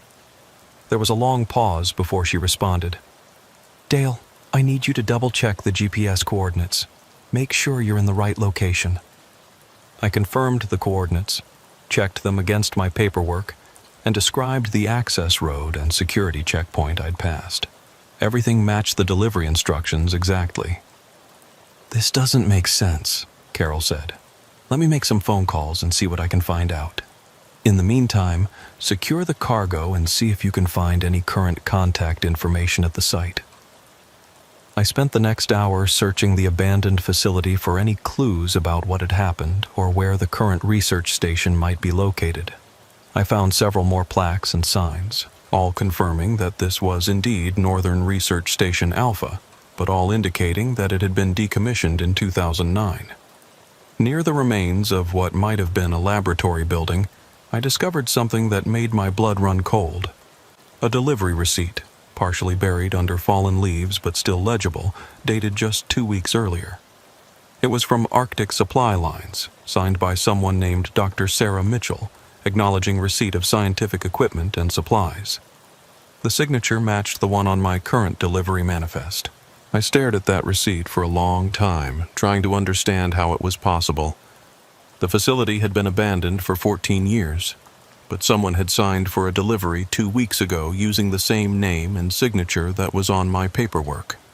Either there was another Northern Research Station Alpha that I hadn't found, or something very strange was happening. I tried the satellite communicator again, but I couldn't get a signal. The sun had set completely, and the temperature was dropping rapidly. I needed to make a decision about whether to spend the night in the truck or attempt to drive back to the highway in the dark. That's when I saw the lights. They were faint at first, just a distant glow through the trees that might have been moonlight reflecting off snow. But as I watched, they became brighter and more defined. Electric lights, definitely artificial, coming from somewhere deeper in the forest. I grabbed my flashlight and followed what remained of an access road toward the light source. After about a quarter-mile walk through increasingly dense forest, I emerged into another clearing where I found an active research facility. It was exactly what I'd expected based on the delivery manifest. A collection of modern buildings arranged around a central courtyard, with solar panel arrays, wind generators, and other renewable energy equipment visible in the perimeter lighting. Vehicles were parked near the main building, and lights were on in several windows. Smoke was rising from what appeared to be a heating system chimney. A sign near the entrance read, "Northern Research Station Alpha, Department of Energy Research Facility. Authorized personnel only." It looked new, recently installed with no signs of weather damage or aging. I walked back to get my truck, driving carefully down the narrow access road to the active facility. As I parked near the main building, several people came out to meet me, all wearing heavy winter clothing and official-looking ID badges. "You must be Dale from Arctic Supply Lines," said a woman who appeared to be in her early 40s. "I'm Dr. Sarah Mitchell, station director. We've been waiting for this equipment." I showed her the delivery manifest and began unloading the cargo according to her instructions. Dr. Mitchell had a crew of technicians ready to move the equipment into the laboratory buildings, and everything proceeded exactly as it should have during a normal delivery to a remote facility. "Sorry about the confusion with the access road," Dr. Mitchell said as we completed the paperwork. "We're in the process of updating our GPS coordinates with the shipping companies. The old facility was closed years ago when we moved to this location." I asked her about the abandoned buildings I'd found at the original coordinates. Dr. Mitchell nodded knowingly. "That was the prototype station, established in the late 1990s as a proof of concept for renewable energy research in extreme climates. When the program expanded, we built this new facility with better infrastructure and more advanced equipment. The old site was decommissioned in 2009. That explained the plaque and the abandoned infrastructure, but it didn't explain why my delivery instructions had led me to the old facility instead of the new one. I mentioned this to Dr. Mitchell, who seemed genuinely surprised. "That's odd. All of our shipping instructions should reflect the current facility coordinates. We updated all the databases when we moved operations 5 years ago." She asked to see my delivery manifest, studying it carefully under the overhead lights. After a few minutes, she looked up with a puzzled expression. "These are definitely our current coordinates," she said, pointing to the GPS numbers on the paperwork. "But you said they led you to the old facility?" I showed her the route I'd taken on my GPS device, tracing the path from the highway to the abandoned site. Dr. Mitchell compared it to the coordinates on the manifest, and they were identical. "This is very strange," she said. "These coordinates should have brought you directly here. There must be some kind of error in your GPS system." But I knew there wasn't an error. I double-checked the coordinates multiple times, and my GPS had led me exactly where the numbers indicated. Somehow, the same coordinates had taken me to 2 different locations, first to an abandoned facility, then to an active research station that was supposed to be in the same place. Dr. Mitchell signed the delivery receipt and thanked me for bringing the equipment despite the navigation difficulties. Her signature was identical to the one I'd found on the 2-week-old receipt at the abandoned site. I drove back toward the highway through the darkness, my mind racing as I tried to understand what had happened. The access road from the active facility joined the main Forest Service road about 5 miles from where I'd originally entered, suggesting that the two locations were in completely different areas despite having identical GPS coordinates. When I reached the highway, I stopped to call dispatch using my cell phone. Carol Jensen answered on the first ring. "Dale, thank God. I've been trying to reach you for hours. I did some research on Northern Research Station Alpha, and there's something you need to know." "What did you find?" "The facility was closed in 2009, just like you said. But Dale, according to the Department of Energy, it was never reopened. There is no current research station at that location." I told Carol about finding the active facility and completing the delivery to Dr. Mitchell. There was a long silence before she responded. "Dale, that's impossible. I called the Department of Energy directly. Northern Research Station Alpha was permanently decommissioned in 2009 after a budget reduction eliminated the renewable energy research program. The site is maintained as surplus property, but there's no active research being conducted there." "Then who did I deliver the equipment to?" "I don't know, but I'm starting to think there's been some kind of fraud or mistake. Can you describe the people you met at the facility?" I described Dr. Mitchell and her research team, the modern buildings and equipment, the professional manner in which they'd handled the delivery. Everything had seemed completely legitimate, exactly what you'd expect from a government research facility. "Dale, I need you to go back there tomorrow morning. Take photos of everything. The buildings, the people, the equipment. If there's really an active facility operating at that location, we need to document it and figure out why it's not in the official records." I spent the night at a motel in Glenallen, unable to sleep as I tried to process what had happened. The logical explanation was that I'd made some kind of mistake.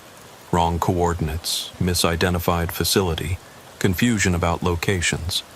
But I'd been making deliveries to remote sites for 18 years, and I'd never experienced anything like this before. The next morning, I drove back to the Forest Service road that led to Northern Research Station Alpha. In daylight, I could see details that had been hidden in the darkness. The access road was well maintained with recent grading and new signage at regular intervals. Everything suggested an active facility with regular traffic and maintenance. When I reached the GPS coordinates from my delivery manifest, I found the abandoned site exactly as I'd left it the day before. Concrete foundations overgrown with weeds, rusted infrastructure, obvious signs of long-term abandonment. No recent tire tracks, no footprints, no indication that anyone had been there in years. I searched carefully for the access road that had led to the active facility, but I couldn't find it.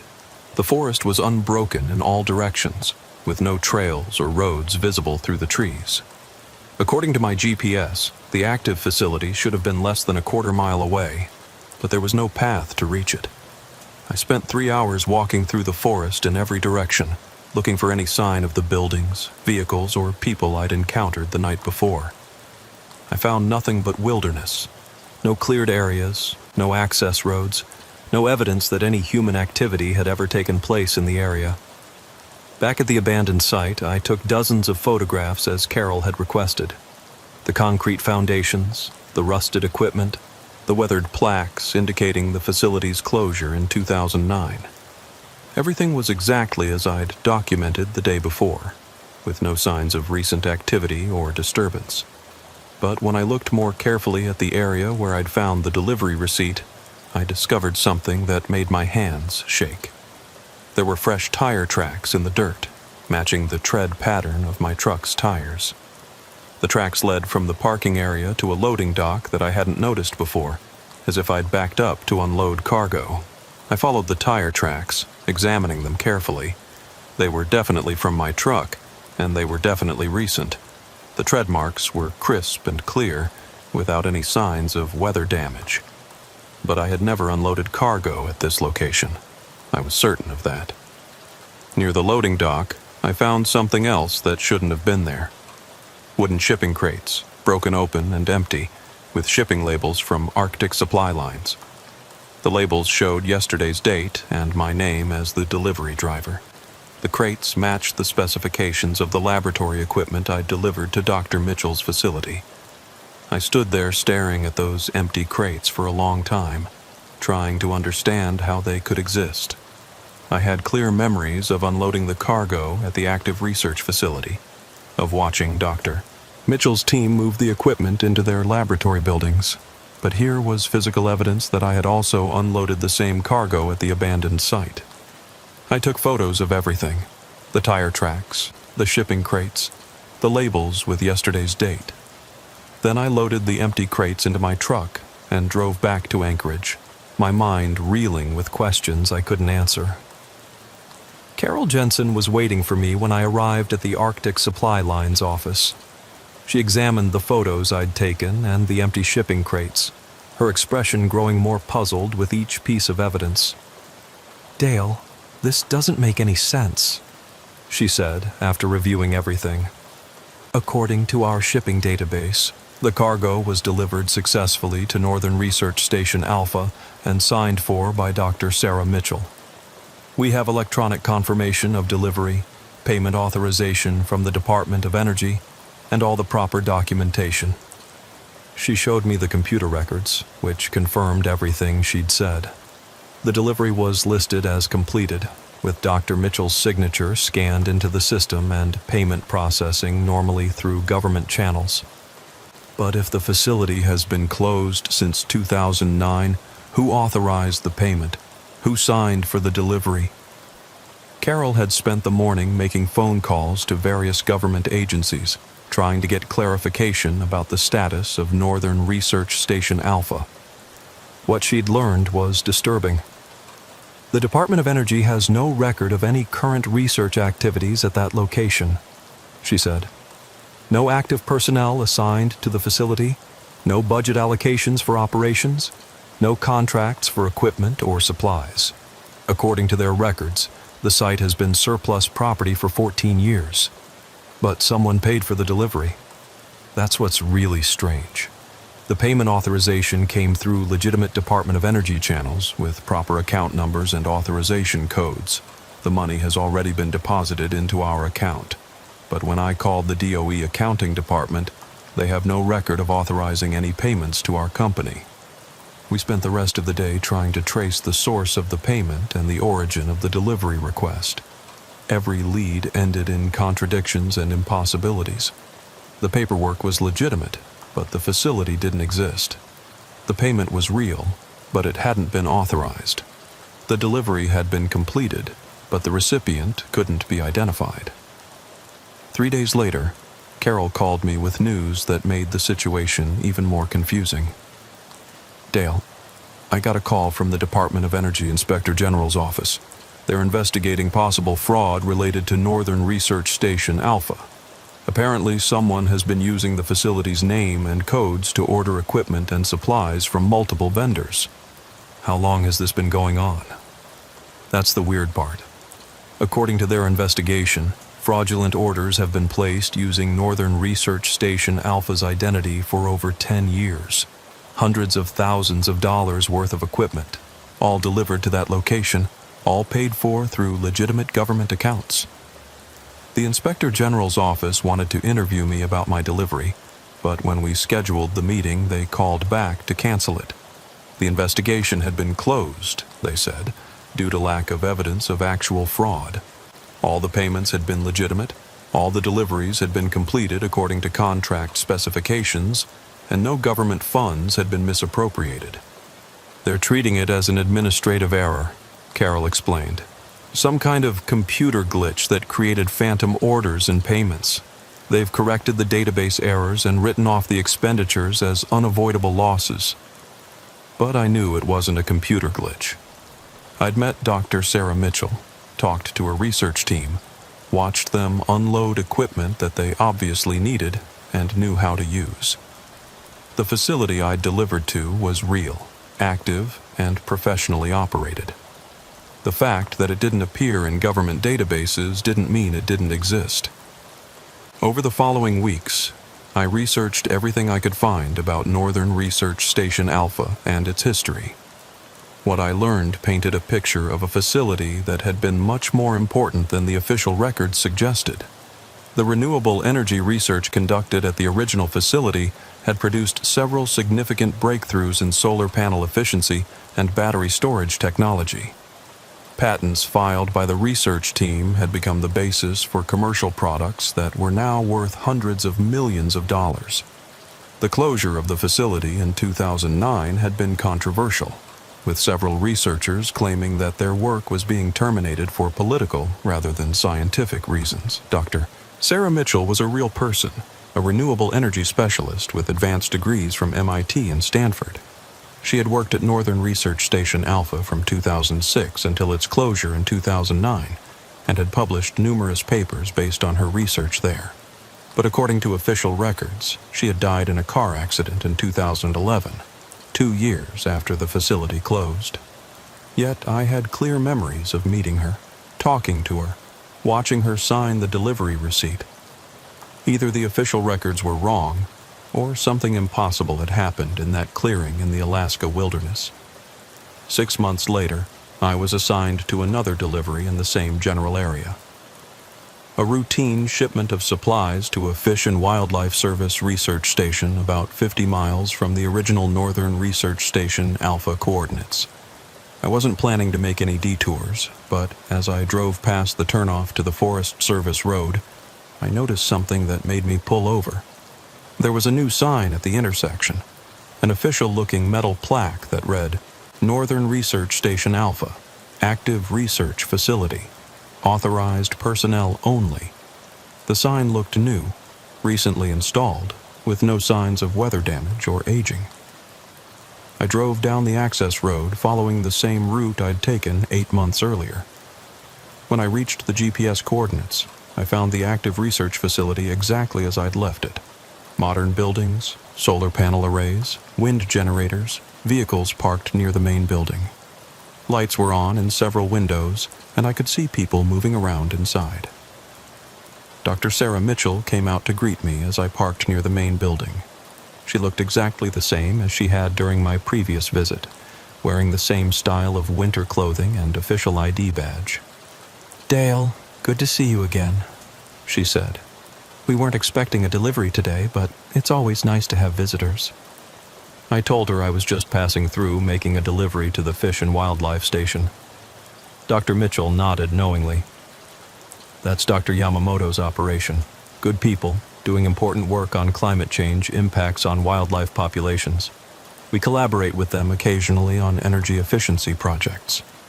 I asked her about the status of her renewable energy research, curious to see if her answers would be consistent with my previous visit.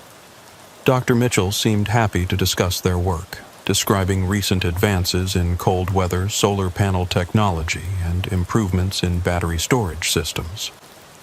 Everything she said was consistent with legitimate scientific research being conducted by qualified professionals. Her knowledge was detailed and current, suggesting years of hands-on experience with the technologies she described. If she was somehow a fraud or an imposter, she was remarkably well-informed about renewable energy research. "How long have you been working at this facility?" I asked. "About 15 years now," Dr. Mitchell said. "I started here in 2008, just before we moved from the old prototype station to this location. It's been the most rewarding work of my career." But according to the official records, Dr. Mitchell had died in 2011, and the facility had been closed since 2009. Either the official records were completely wrong, or I was talking to someone who had been dead for 12 years. I spent about an hour at the facility, touring the laboratories and equipment areas that Dr. Mitchell offered to show me. Everything was modern, well-maintained, and obviously in active use. The research being conducted was legitimate and important, with potential applications that could benefit energy production worldwide.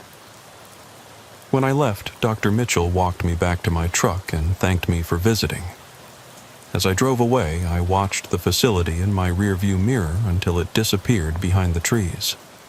It looked exactly like what it claimed to be, an active government research station conducting valuable scientific work.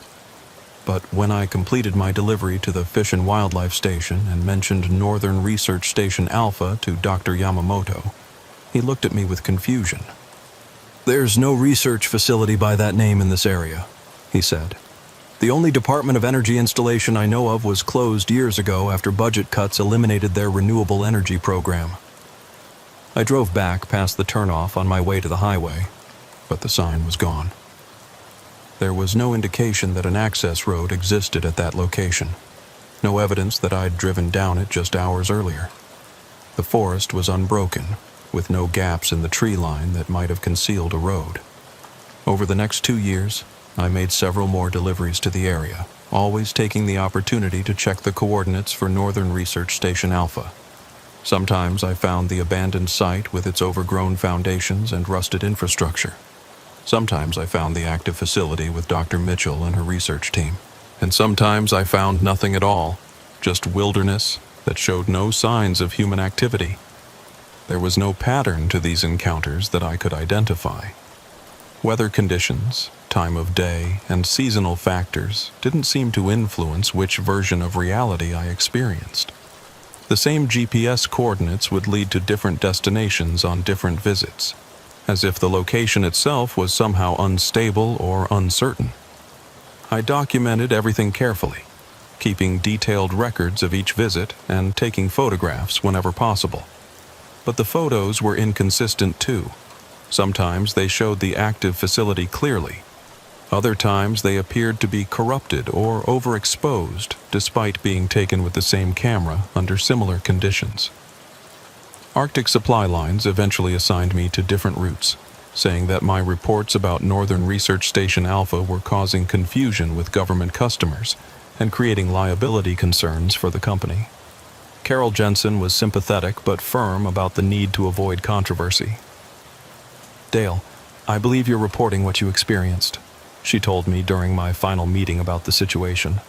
"But we can't have drivers filing reports about facilities that officially don't exist. It creates problems with our government contracts and our insurance coverage."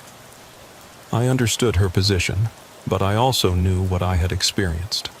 I had delivered equipment to an active research facility, met with qualified scientists, and observed legitimate research being conducted. The fact that this didn't match official records didn't make it less real. I started researching other drivers who had made deliveries to remote facilities in Alaska, looking for similar experiences. What I found was a pattern of encounters that defied easy explanation. Deliveries to facilities that were supposed to be closed, meetings with personnel who were officially deceased, payments from accounts that didn't exist. Most drivers were reluctant to discuss these experiences, afraid of being labeled as unreliable or mentally unstable. But the few who were willing to share their stories described encounters very similar to mine. Routine deliveries that became impossible, normal procedures that led to abnormal results. Tom Bradley, the Arctic Supply Lines driver I'd met at the fuel stop in Glen Allen, eventually admitted that he'd had his own experience with a facility that shouldn't have existed. He delivered supplies to a Coast Guard station that had been decommissioned in 1995, meeting with personnel who signed for the shipment and processed payment through legitimate government channels.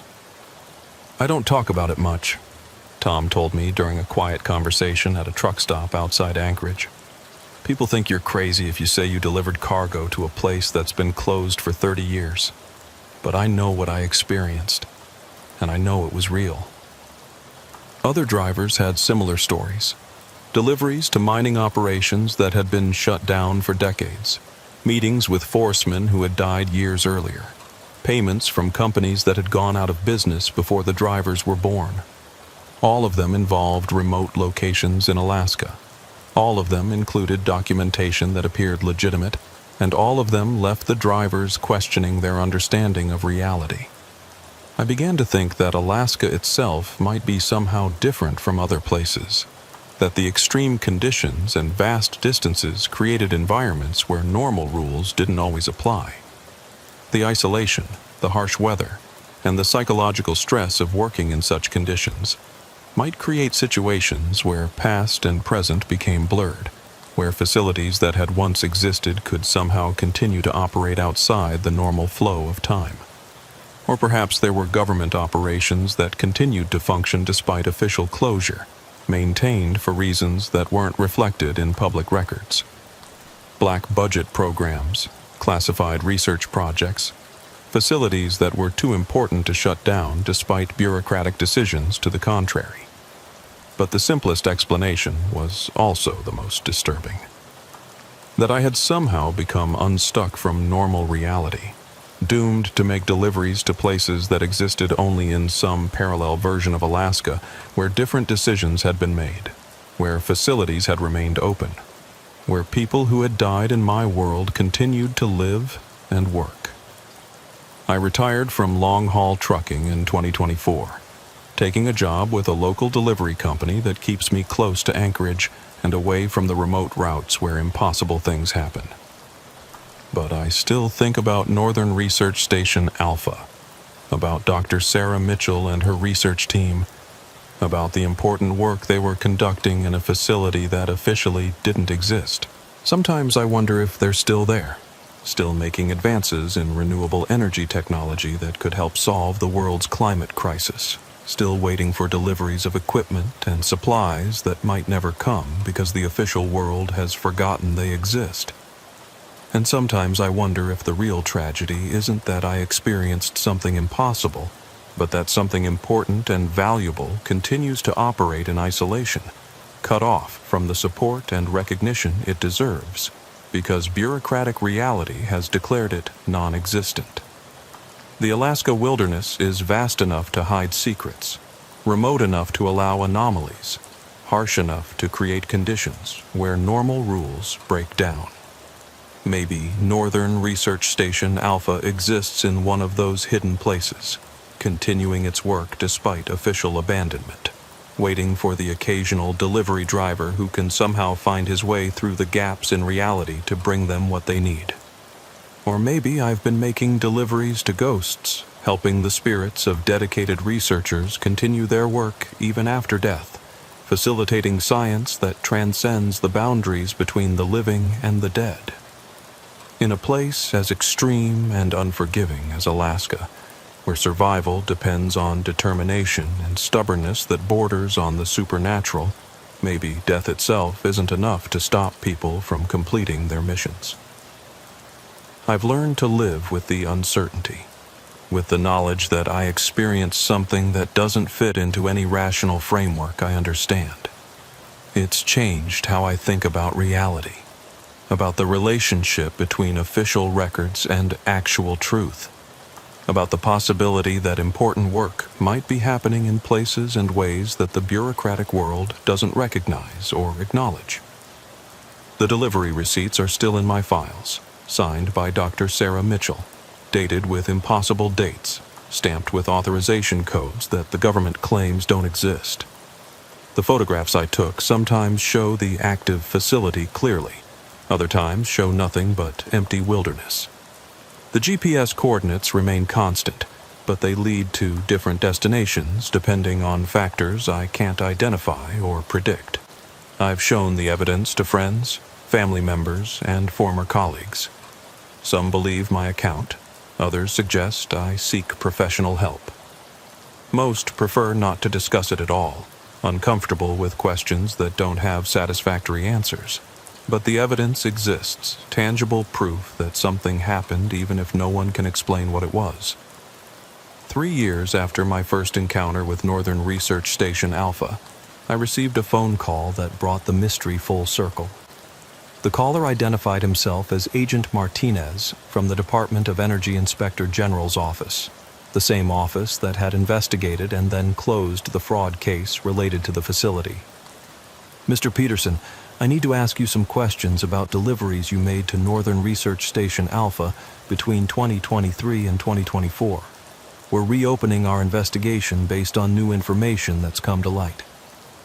Agent Martinez wanted to meet in person, saying that the matter involved classified information that couldn't be discussed over the phone. We arranged to meet at a coffee shop in Anchorage, a public location where we could talk without attracting attention. Martinez turned out to be a man in his 50s, with the careful manner and conservative dress of a career government investigator. He carried a briefcase full of documents and a digital recorder for taking notes. After checking my identification and confirming basic details about my employment history, he got straight to the point. "Mr. Peterson, our investigation has revealed that you made several deliveries to a facility claiming to be Northern Research Station Alpha, despite the fact that this facility was officially decommissioned in 2009. Can you describe these encounters in detail?" I told him everything I could remember, from the first delivery in November 2023 to my final visit in 2024.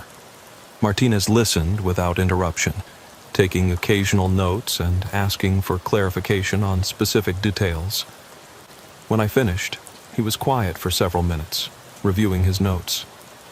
"Mr. Peterson, what I'm about to tell you is classified information that you are not authorized to share with anyone. Do you understand the legal implications of that restriction?" I said I understood, though I wasn't sure I wanted to hear information that would further complicate an already impossible situation. "Northern Research Station Alpha was not entirely shut down in 2009, Martinez continued. A portion of the facility's research was transferred to a classified program that continues to operate under different authorization and funding mechanisms. The official closure was a cover story designed to reduce public attention and congressional oversight. That explained some of the discrepancies I'd encountered, but it raised new questions about why the facility sometimes appeared to be abandoned and sometimes appeared to be active. The classified program operates on an irregular schedule, Martinez explained. Personnel and equipment are moved to the site only when specific research activities require the unique environmental conditions available at that location. Between these operational periods, the facility appears to be abandoned. "But I met Dr. Sarah Mitchell," I said. "According to public records, she died in 2011. Martinez consulted his notes. Dr. Mitchell's death was also part of the cover story. She was relocated and provided with a new identity to protect the classified nature of her research. The woman you met was indeed Dr. Sarah Mitchell, operating under special authorization to continue her renewable energy work." The explanation was plausible, but it didn't account for all the anomalies I'd experienced. The facility I'd visited had seemed to exist independently of any government operation, with personnel who genuinely believed they had been working there continuously since 2008. "Agent Martinez, why are you telling me this now? Why reopen an investigation that was closed 3 years ago?" Martinez hesitated before answering. "Because Dr. Mitchell and her research team have disappeared. The last authorized operation at Northern Research Station Alpha was concluded in 2022. Since then, the facility should have been completely inactive. But we've continued to receive reports of deliveries, payments, and research activities that we didn't authorize." He showed me a series of documents detailing unauthorized activities at the facility, deliveries from multiple vendors, payments from government accounts that should have been closed, research publications submitted to scientific journals using the facility's address. All of it occurring after the classified program had officially ended. We believe that Dr. Mitchell and her team may have continued their research without authorization, using the facility's infrastructure and identity to maintain their operations. This represents a serious security breach and potential violation of federal law. Or, I said, maybe they're operating in some version of reality where the program was never shut down. Martinez looked at me sharply. "Mr. Peterson, are you suggesting that supernatural forces are involved in this situation?" I told him about the inconsistent experiences I'd had at the facility, the way it sometimes appeared active and sometimes abandoned, the photographs that showed different things on different visits. Martinez listened with growing concern, taking detailed notes about every anomaly I described. "Mr. Peterson, I need to ask you to accompany me to Northern Research Station Alpha. We're conducting a formal investigation of the site, and your familiarity with the location could be valuable." I wasn't enthusiastic about returning to a place that had already caused me so much confusion and uncertainty.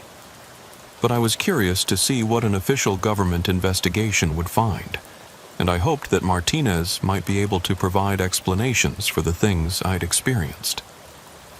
We drove to the site in a government vehicle equipped with sophisticated communication and navigation equipment. Martinez had a team of investigators waiting at the facility, along with Department of Energy Security personnel and technical specialists. It was the most official attention the location had received since its original closure. When we arrived at the GPS coordinates, we found the abandoned site exactly as I'd seen it during some of my previous visits. Overgrown concrete foundations, rusted infrastructure, obvious signs of long-term abandonment. No buildings, no vehicles, no personnel. Just wilderness, slowly reclaiming what had once been a significant research facility. Martinez and his team spent 6 hours conducting a thorough investigation of the site. They used ground-penetrating radar to map the original building foundations, metal detectors to locate buried equipment, and electromagnetic sensors to identify any hidden electrical systems. They found evidence of the original facility's construction and operation, but nothing to suggest any recent activity. "There's no indication that anyone has been here in years," Martinez told me as his team packed up their equipment. "No fresh tire tracks, no disturbed vegetation, no evidence of ongoing operations." But I knew they were looking in the wrong place, or at the wrong time, or in the wrong version of reality. The active facility I'd visited existed, but it wasn't necessarily accessible through normal investigative methods. "Agent Martinez," I said, "what if the facility exists but operates according to different rules than you're expecting? What if Dr. Mitchell and her team found a way to continue their research outside the normal constraints of time and space?" Martinez looked at me with the expression of a man who was beginning to question his own understanding of how the world works. "Mr. Peterson, are you seriously suggesting that a government research facility is operating in some kind of parallel dimension?" "I'm suggesting that Alaska is a place where impossible things happen regularly," I said. "Where the isolation and extreme conditions create environments where normal rules don't always apply. Maybe Dr. Mitchell's research led her to discoveries that changed her relationship with reality itself." Martinez didn't respond immediately. He stood at the edge of the abandoned site, looking out into the forest where I'd found the active facility during some of my visits. Finally, he asked me to show him the exact route I'd taken to reach the operational buildings. I led him along the path I remembered, though it was barely visible in the failing light. We walked for about 20 minutes through increasingly dense forest, following what might have been an old game trail or the remains of a long abandoned access road. As we walked, Martinez told me more about Dr. Mitchell's research and the classified program that had continued her work after the official closure. The renewable energy technologies she'd developed had potential applications far beyond what was publicly known, including experimental systems that challenged conventional understanding of energy conservation and thermodynamics. Some of her theoretical work suggested that energy could be extracted from temporal differentials, Martinez explained. The idea was that small differences in the flow of time between adjacent locations could be harnessed to generate usable power. Time flows differently in different places? According to Dr. Mitchell's research, yes. The effect is normally too small to measure or exploit, but under certain conditions, extreme isolation, specific electromagnetic environments, unusual geological formations, the differential can become significant enough to detect and potentially utilize. We emerged into a clearing that I recognized as the location where I'd found the active facility during some of my visits. But there was nothing there now except wilderness, no signs that any human activity had ever taken place in the area. Martinez used a handheld device to take readings of electromagnetic fields, gravitational anomalies, and other environmental factors. The device showed several unusual readings, including fluctuations in what Martinez described as temporal field density. "This is very strange," he said, studying the readouts. "The instruments are detecting anomalies consistent with Dr. Mitchell's theoretical predictions about temporal energy differentials. It's as if this location exists at a slightly different rate of time flow than the surrounding area." As we stood there discussing the readings, the sun set completely and darkness fell over the forest. That's when I noticed something that made my heart rate spike. Lights appearing through the trees exactly where the active facility should be located. "Agent Martinez," I said quietly, "do you see that?" He looked in the direction I was pointing and froze. Electric lights were clearly visible about 100 yards away, appearing and disappearing between the trees as if they were partially obscured by buildings that we couldn't see. We walked toward the lights, following the same path I'd used during my deliveries to the facility. As we got closer, I could hear the familiar sounds of an active research station, diesel generators, ventilation systems, vehicles moving around the compound. But when we reached the location where the lights appeared to be coming from, there was nothing there. Just forest, exactly as we'd left it. The lights were still visible from other angles, but they seemed to be coming from a source that didn't exist in the same physical space we were occupying. Martinez was taking continuous readings with his instruments, which showed increasingly dramatic anomalies as we moved around the area. "Mr. Peterson, according to these measurements, we're standing in the middle of a significant temporal displacement field. It's as if multiple versions of this location are existing simultaneously, separated by small differences in time flow." I asked him what that meant in practical terms. Martinez consulted his instruments and the notes he'd taken during our investigation. "I think Dr. Mitchell's research led her to discover something that allowed her facility to exist partially outside normal time," he said. "The operational periods that we authorized may have created a temporal bubble that continued to exist even after we officially ended the program. So the facility is still operating, but in a different time stream? Something like that. The people and equipment exist. They're conducting real research and processing real deliveries, but they're doing it in a version of reality that's slightly offset from our own. That would explain the inconsistent experiences I'd had at the facility, the way it sometimes appeared active and sometimes abandoned depending on unknown factors. It might also explain why Dr. Mitchell seemed unaware that her program had been officially terminated. From her perspective, the termination might never have occurred. We spent another hour in the area, documenting the anomalies and trying to establish communication with whatever existed in the temporal displacement field. Martinez had brought radio equipment tuned to frequencies that Dr. Mitchell's team had used during their authorized operations, but we received no response to our attempts at contact. As we prepared to leave, Martinez told me that his investigation would be classified at the highest levels, and that I would not be permitted to discuss it with anyone.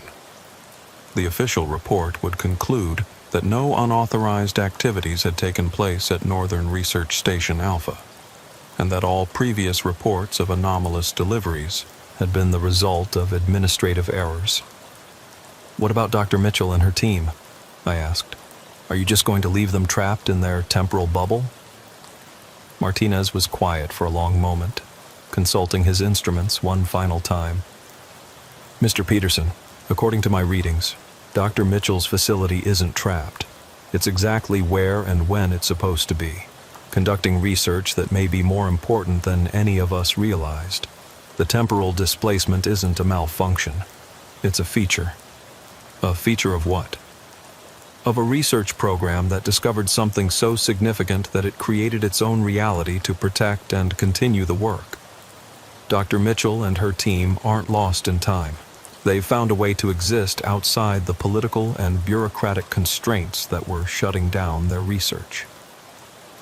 That was the last conversation I had with Agent Martinez.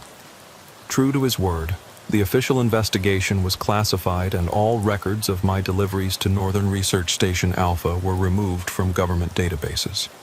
Arctic Supply Lines was instructed to treat the entire matter as a closed administrative issue with no ongoing implications.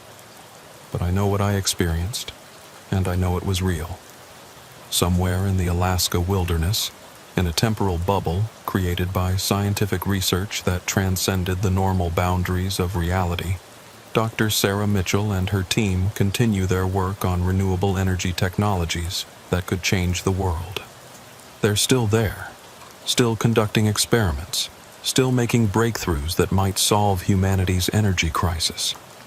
And occasionally, when the temporal fields align correctly, and a delivery driver finds himself in exactly the right place at exactly the right time, they receive the equipment and supplies they need to continue their impossible mission. I don't make long-haul deliveries anymore, but I still drive past that turnoff sometimes on my way to local jobs. The sign is never there when I look for it, but sometimes I catch a glimpse of it in my peripheral vision. Northern Research Station Alpha, active research facility, authorized personnel only. And sometimes, just sometimes, I consider taking that turnoff one more time. Not to deliver cargo, but just to check on Dr. Mitchell and her team, to see how their research is progressing, to let them know that someone in the normal world remembers their work and values their dedication. But I don't. Because some deliveries are meant to be final, some destinations are meant to be found only once, and some secrets are meant to be kept by the drivers who were trusted to deliver them. The Alaska wilderness keeps its own schedule, follows its own rules, and protects its own secrets. And in that vast, unforgiving landscape where time moves differently and reality bends around the determination of people who refuse to give up, important work continues in places that officially don't exist. Dr. Sarah Mitchell is still out there, still making her discoveries, still signing for deliveries that shouldn't be possible, and that's exactly where she's supposed to be.